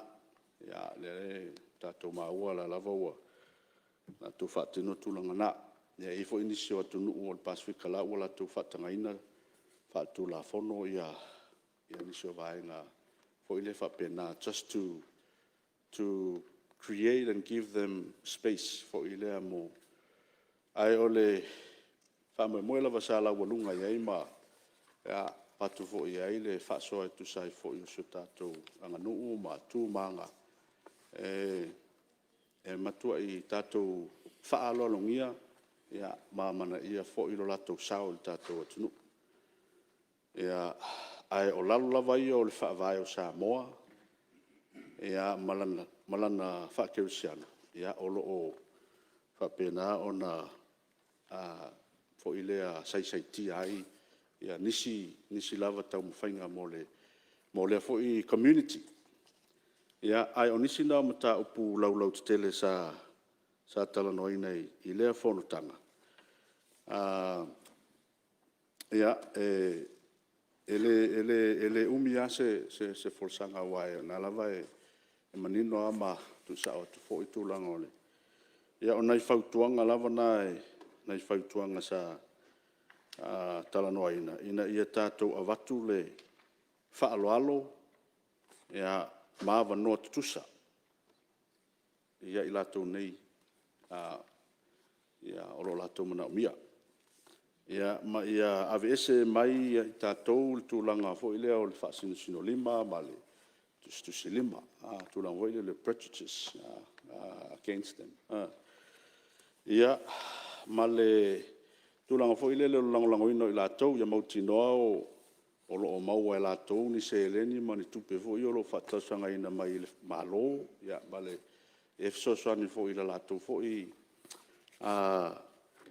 lātou fo i atina ma lātou fo i mta fo i la tina ino tātou atunu. Ia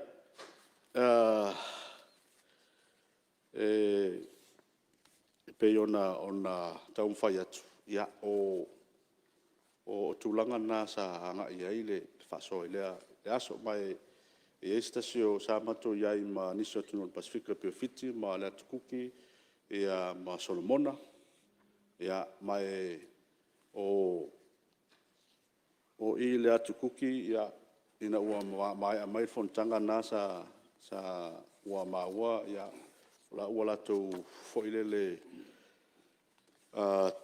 ua lātou talia ma whatangaina foilele i lalo le lātou tūlafono ia le tūlanga foile o le homosexual.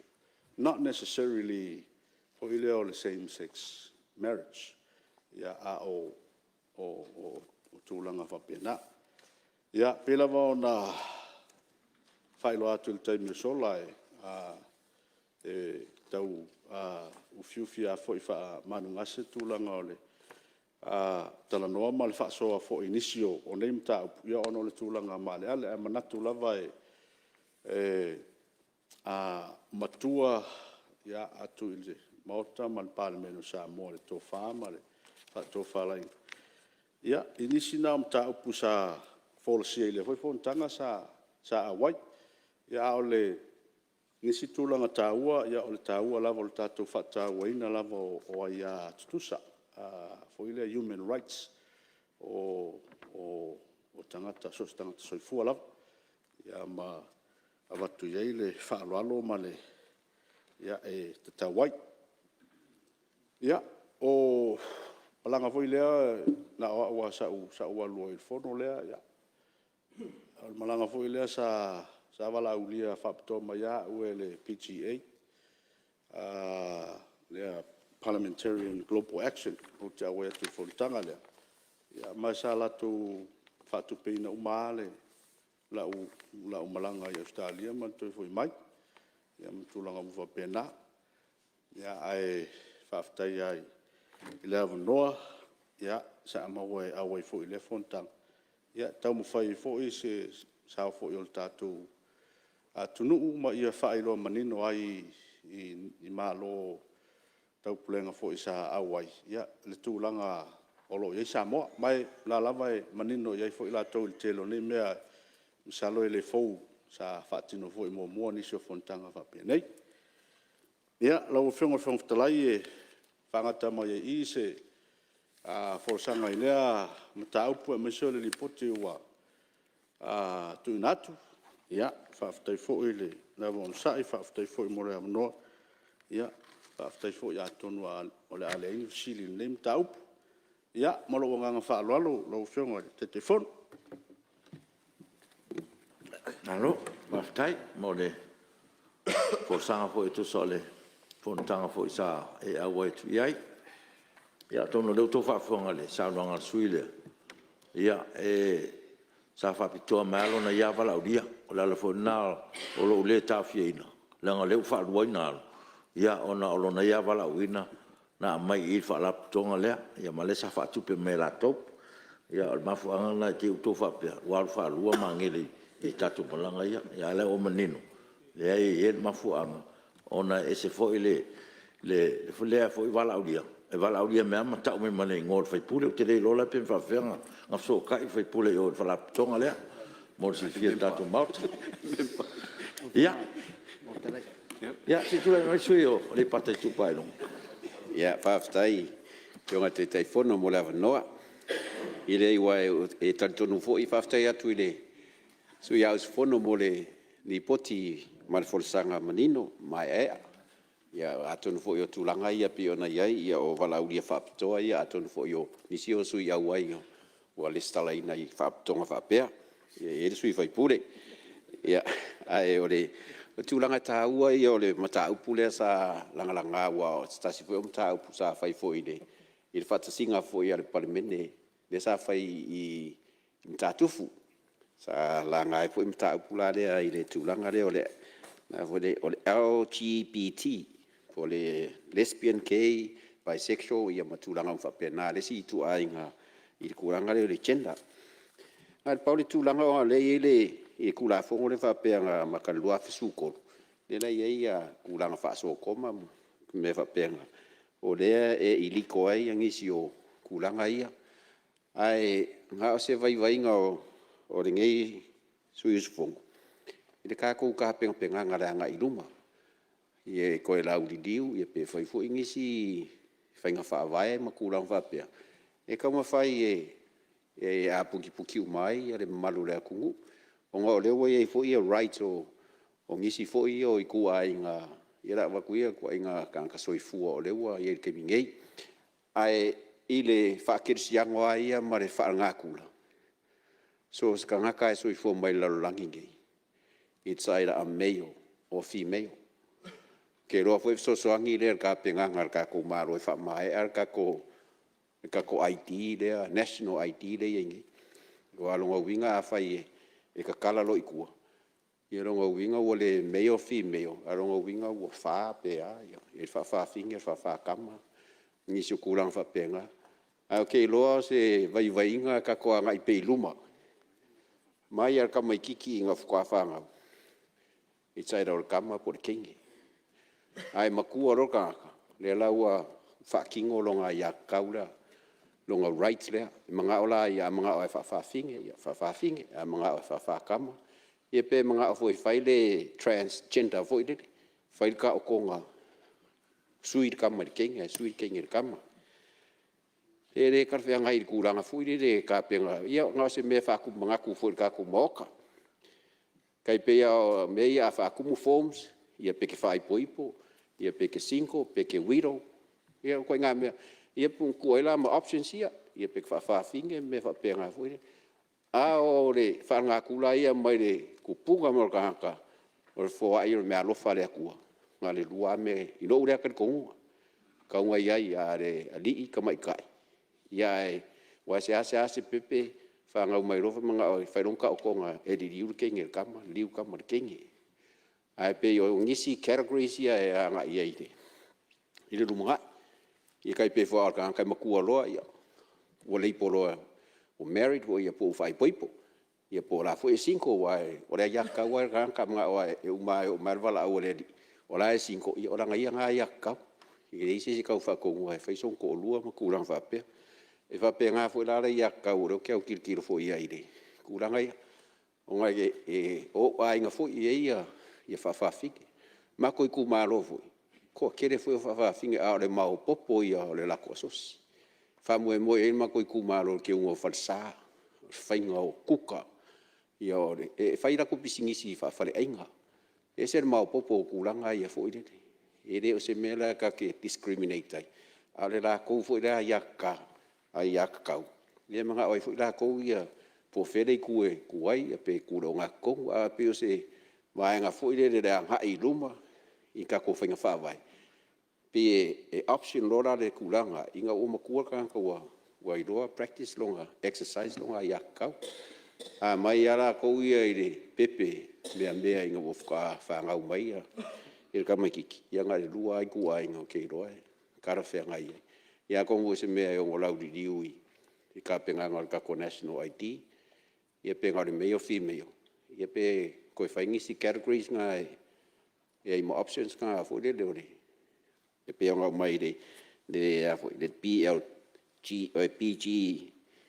o LGBT options ia pe onga laudi diu ko fonkanga ma kulang fa pe a skulanga nga o le wo mau ku le asosia fa finga ai Samoa i ka wo fu la ko sa o ka ko society kulanga fa pe nga ia nga se vai nga fa ka kia ku le ka ko fonkanga ni ka ya fa stai alo tai ia si tu dai mer sui sanga no no so ele mo lo fu te te tu Whingale, tai fono, whaftai mo la wanoa, whong whitalai.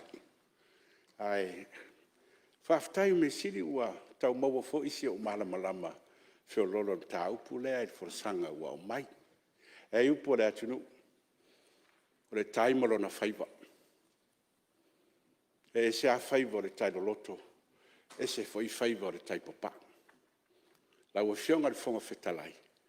Ta upule nei, te manatu e sona tai e tala whianga iai. Ia e power mea le ua tātou whaafonga ma whaalongorongo i le whorsanga matanga o whieri sui. Ia misi fo le whaalapotonga lena o mai eile walaudia. Ia peo tūlanga i, ia nao na whataatia atu i au tawhaina. Langa i whai lava si, ma le alom ta upu whaapenei.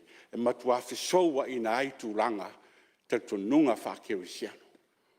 Awai, Usale mana o whaitio ina le maota le nei. Whapea mai oisole. Ia ua makanko whakarakarago. Po le ala wā. Ua matau no tau whatel tono ia mata upu ia. Le ala leo le lia. Tūlanga mata upu le nei. A mea ia tūlanga whawhawhine. Ma nino le lei. Ele o iai ase whale tonu o iai. Tangata ua matua. Halo ia le lei e tātou. Mahamana ia ma whalorungia. Ai a tātou wolo i le la, ma le ngā, ma le pire tau sauai. Io na yelo pore manui al tato feroi. Lo, dai, ya, si te melo fu te te tu. Whaftai, no whionga i le whongwhatarai on bot. Whamauina whaftai no whionga i le mistarang lang. Whamalo e sen manino man malama fosang.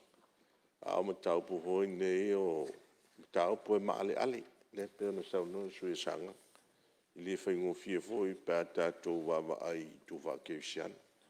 Ai whawhitai le tō wha e le Faapotopotoga le walauina o lau awhiong.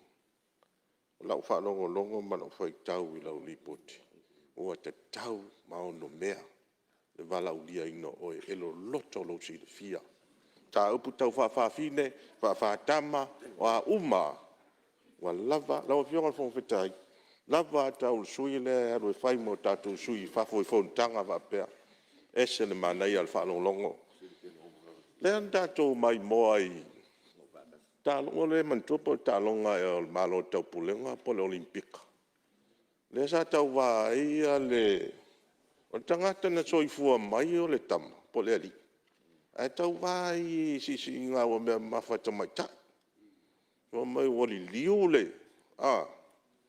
Me ia sau no ai mangele wali liu. Wali liu nga I watenge po tamaita. E ona tau vaila ia I whaatasi manai tamaita ina soifua mai o tamaita. Ia ere whai ngofia ne mtau. Oa e taunta tō wawa ai hoilai tū la fono.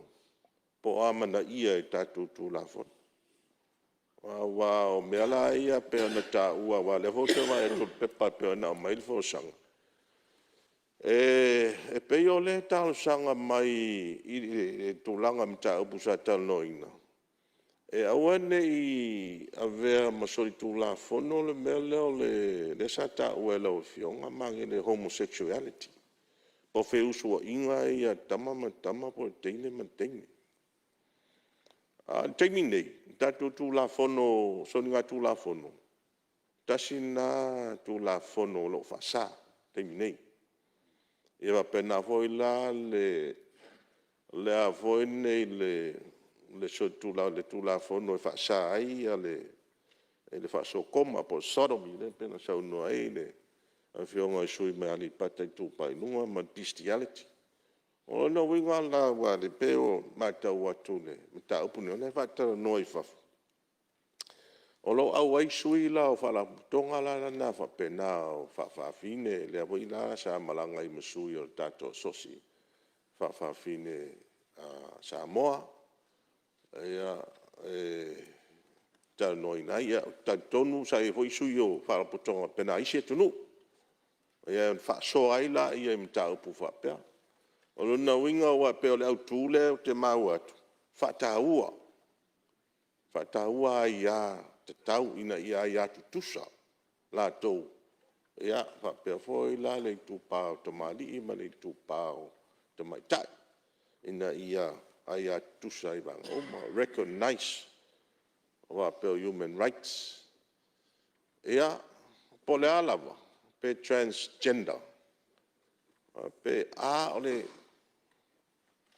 tamali ia po se ali fo ia va pe fo ia le te mai ta wa ile nam le la ina lo ia fo isi aton la to ia ta o pen fa fin ia wa pale fo ma ula swafa te tele o la to fo ia ai ele se me fa pe tatu le o lona me ia ai pau na le tulanga e fa pena le la pe e folinga mai e ta wala le me mta fa pena me tatu tano el mountain nei o ai ile anga i lumana o le la pe wa mai e tatu fa ta wa ina la ia ai ala ia tus le la pe ona sa no fo to fa ale la so nafi ia ma le fo sa no ia to fa maululu ele mo me la ia mo fa poiponga o ia o tama de tama ia manteine de teine le ho ia mai il fo sanga man tato pe pale ala no mta opulata no ina i fono fa pe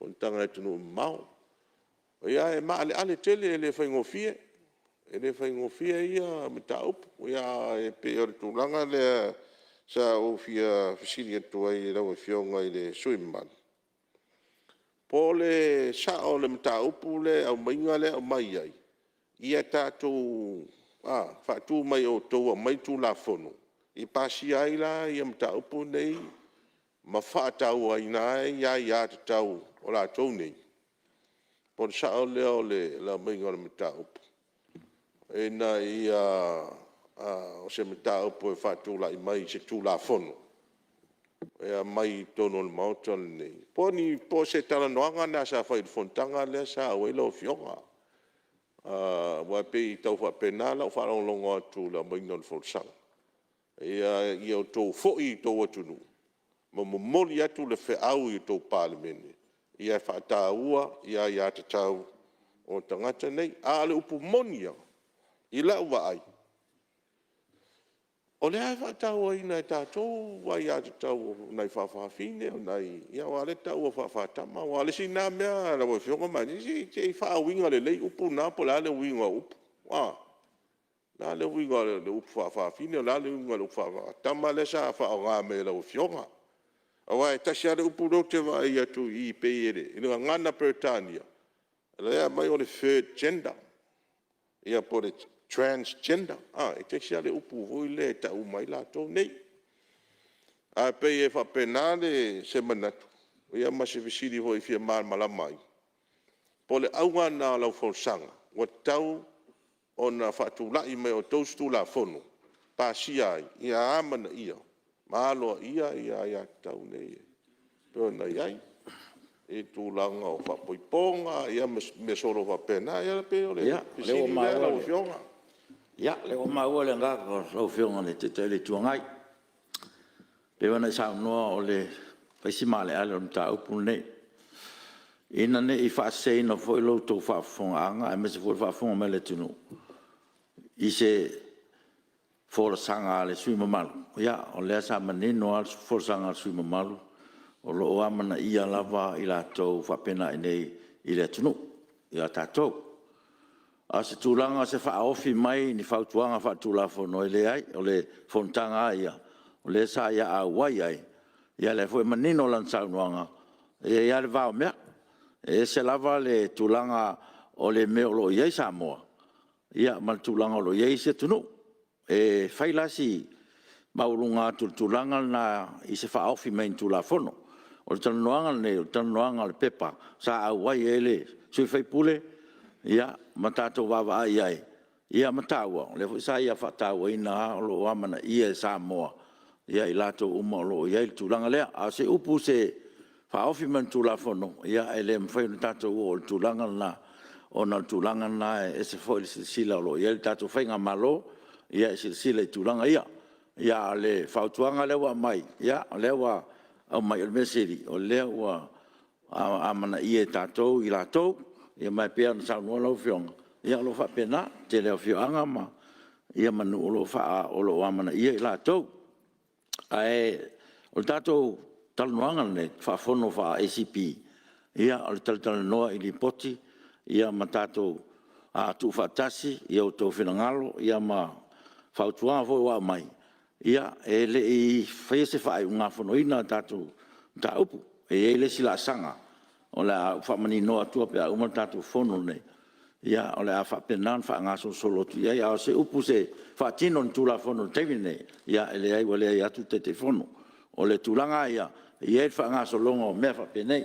le ia manino foʻi tatou maota e lē mafai na tatou laasia le tulaga lana ia vagana ua seʻi faatalitalanoa pea le tatou mataupu nei ia iai silaasaga i luma atu ia e foʻi se feiloaʻiga ma le kapeneta ia e faapena ona fetoʻā maua le se faaiʻuga fono mataupu nei ia ae o folasaga ia o malaga ia e fafa ia o folasaga lava ia ina ia manino le tāua ma mea o loo manaʻomia ma moʻomia ia o itu tetele na laulau tetele na o lea la tatou mataitū ma tatou vaavaai ai ma le faagasologa ua le tatou fono muamua lenei ia o sala o lē laafuafua le se tatou fono faapena ia na faauau atu e lava faapena ona ia le tatou mataupu a le tulaga laga leu faamamafa ma le taʻitaʻi le tuagai se tulafono ia leai le ua leai atu le taʻitaifono e leai tatou te lē talanoina na tulafono le taimi nei e faasesē foi outou o taʻitaʻi e le tuagai e leai lau o leai atu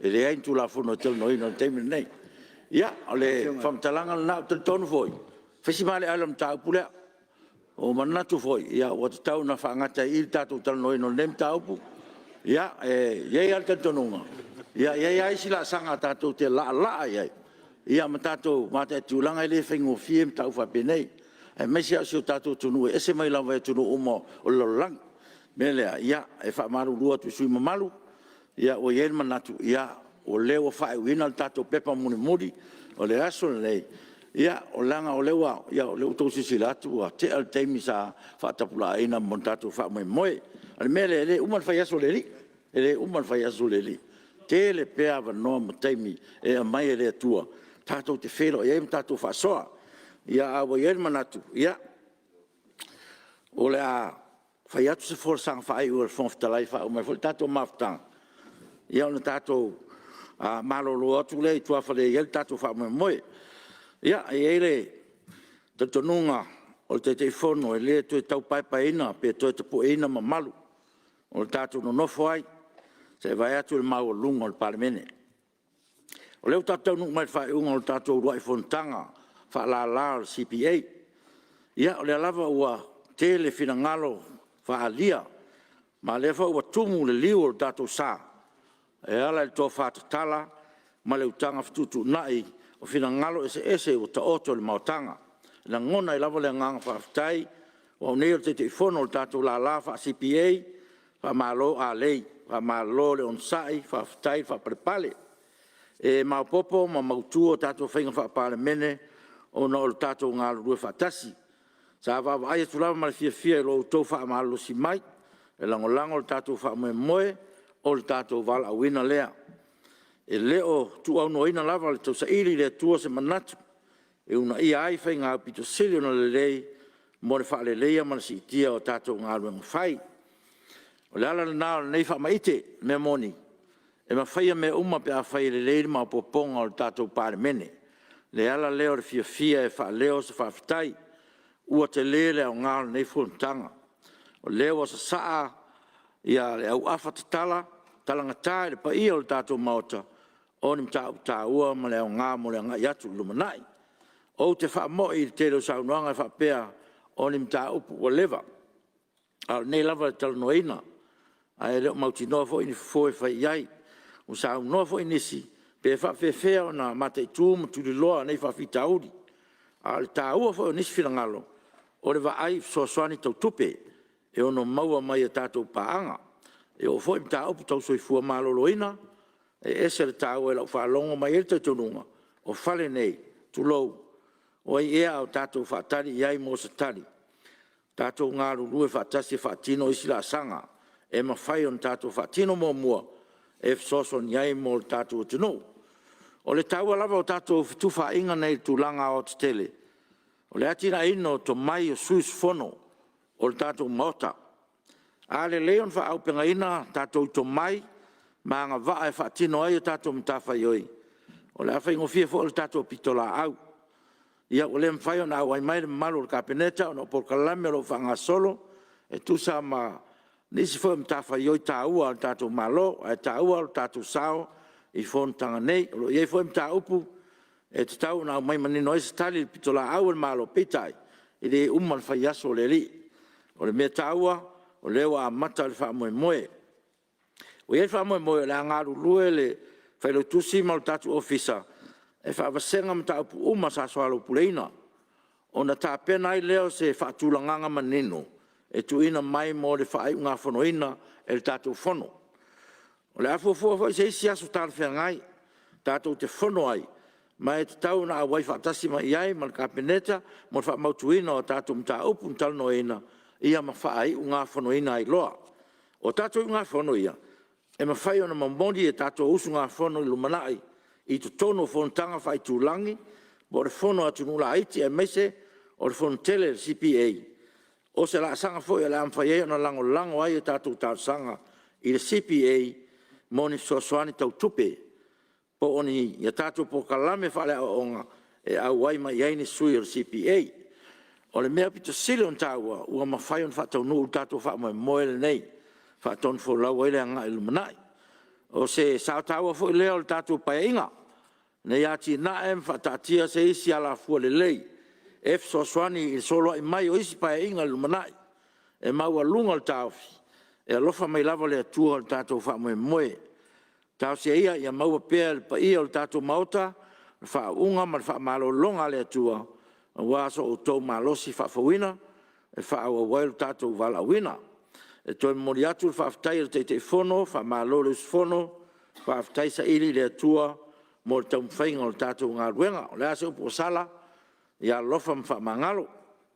E tātou te rei tolu pō, e lava na whonga lo tau mamalu leo mai tā pena, tātou tali ngā sua, tātou mauta, whatasi eima nai tā mawha e sanga whaamatanga o fia le tāmu tanga. Tau alunga i aile nei wha moe moe tāua, o na ole uruai taimi nei whato a tau mwhai ai. Ma whaalalo tā pāla u whionga sui whonftalai, te e saunia tātou tāla wha ai uel tātou wha moe moe. O te walau atu ma le whaaloalo lau sunga i le whalau tusi el whona oa mo se tātou pese, o na o saunia le se tātou tāla ma le whaftai.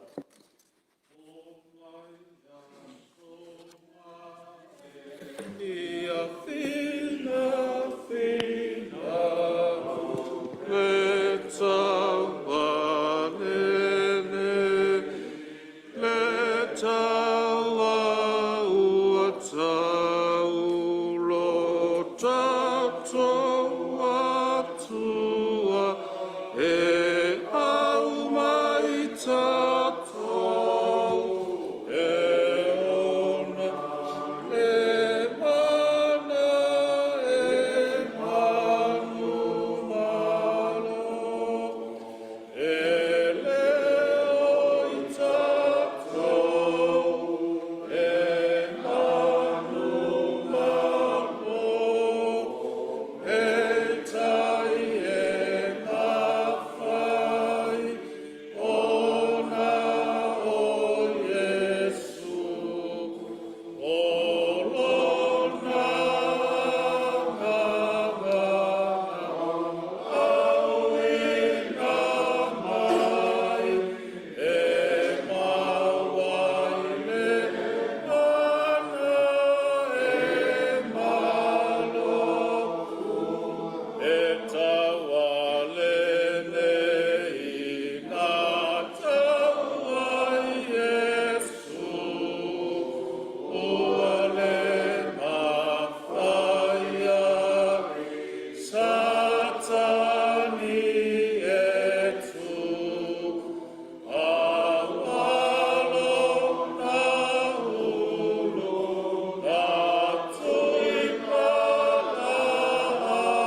lou alofa ua sili lava lea li e. E ale tu la ua fio i le nei aso. Ua maua le ai o nei aso o le lua sa mātou whasanga ai o mātou tiute mo mātou tofi le li e. O mātou mautinoa ua e whaatuina o mātou vai lunga o le papa. Ma whaatoina o mātou savadi le li e. Malo whaftai lo wanganga tai to luaina i mātou wa o whiangai lau Palemene le li e. Ma mata upu tau loto i fale mawai e mātou le file mu mo lo mātou watu nuu atoa. Mātou whaafo i le vi inga lo mātou usua i mai le tai au se i o mātou au lia le nei tu lao le auri. Vi ia lau wa fio. Wa tofu i mātou o sui usufono le Palemene mwhalu manga le li e. A wale manuia o si o mātou watu nuu. Mātou mauti noa lo whaatasi mai mātou. Wai ulale ngā luenga le tangata. Mātou whaafo i atu le vi inga i ate o e mo mātou whaapea. Tu mau o mātou o au na le au ngā. Mātou te talo whaamanuia le nei Palemene ni o mātou le atoa. Ai a Samoa o lo tapua i mai le li e. Le au mamalu le Malo ma le masiofo. Sui le fono a sui tō fia le li e. Le whaamsino siri. Ma le tawhatolu e atoa i ai fe whaataua inga lo Malo. Tangata nuu ai mai se ai au whai ngā luenga te tofi o lo whanono manu a wā Samoa. Ma sona file mule li e mātou whafta i atu i laua fio. Alo whangia e laua fio i mātou ma o mātou. Mana tuna tunga wase le lei ma le luma nai o lo mātou watunu. Tauta ia e oe. Au noa ma oe wana o se foe ta whea le au au le li e. Whaatoa atoa mai e oe lo mātou le mautino. La ta ape i mātou momori le soifua o sui usifono i mauta malawa. Mātou te lei loa le 5 minute o lo mātou wola. Mātou fuafuanga a walo mātou malo. Whaatau nuina ma le manuia e lau o fio. O asu inga le tau o mātou wa aia le li ie. Mātou te tuu ia te oe. O au fuafuanga ia mātou te iloai. O oe le atua whaiva venga ia i mātou. Tau si soifua maloloina o lau Palemene. E maise lo mātou atunu o Samoa.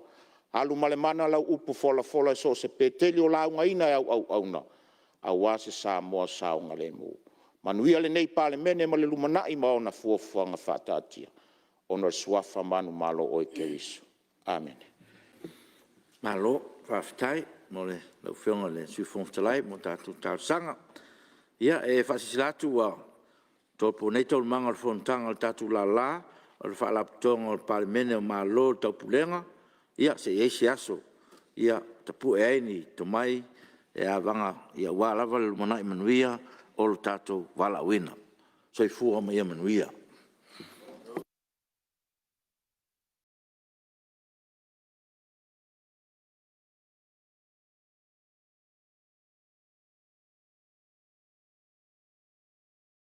Samoa's natural waters are special. Something goes in there, comes out different. Natural Samoa water, the taste of nature in a bottle. Taupulega, Samoa. I'm Jack Laban. For any competition, I'm all about speed, skills, culture, and of course, my Texas. Wa'ualia.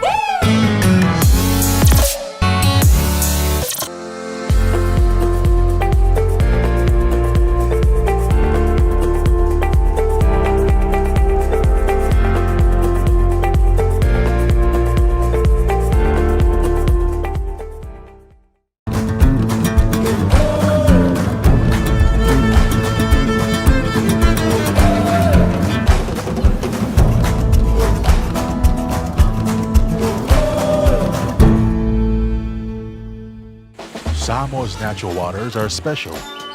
Something goes in there, comes out different. Natural Samoa water, the taste of nature in a bottle. Taupulega, Samoa. I'm Jack Laban.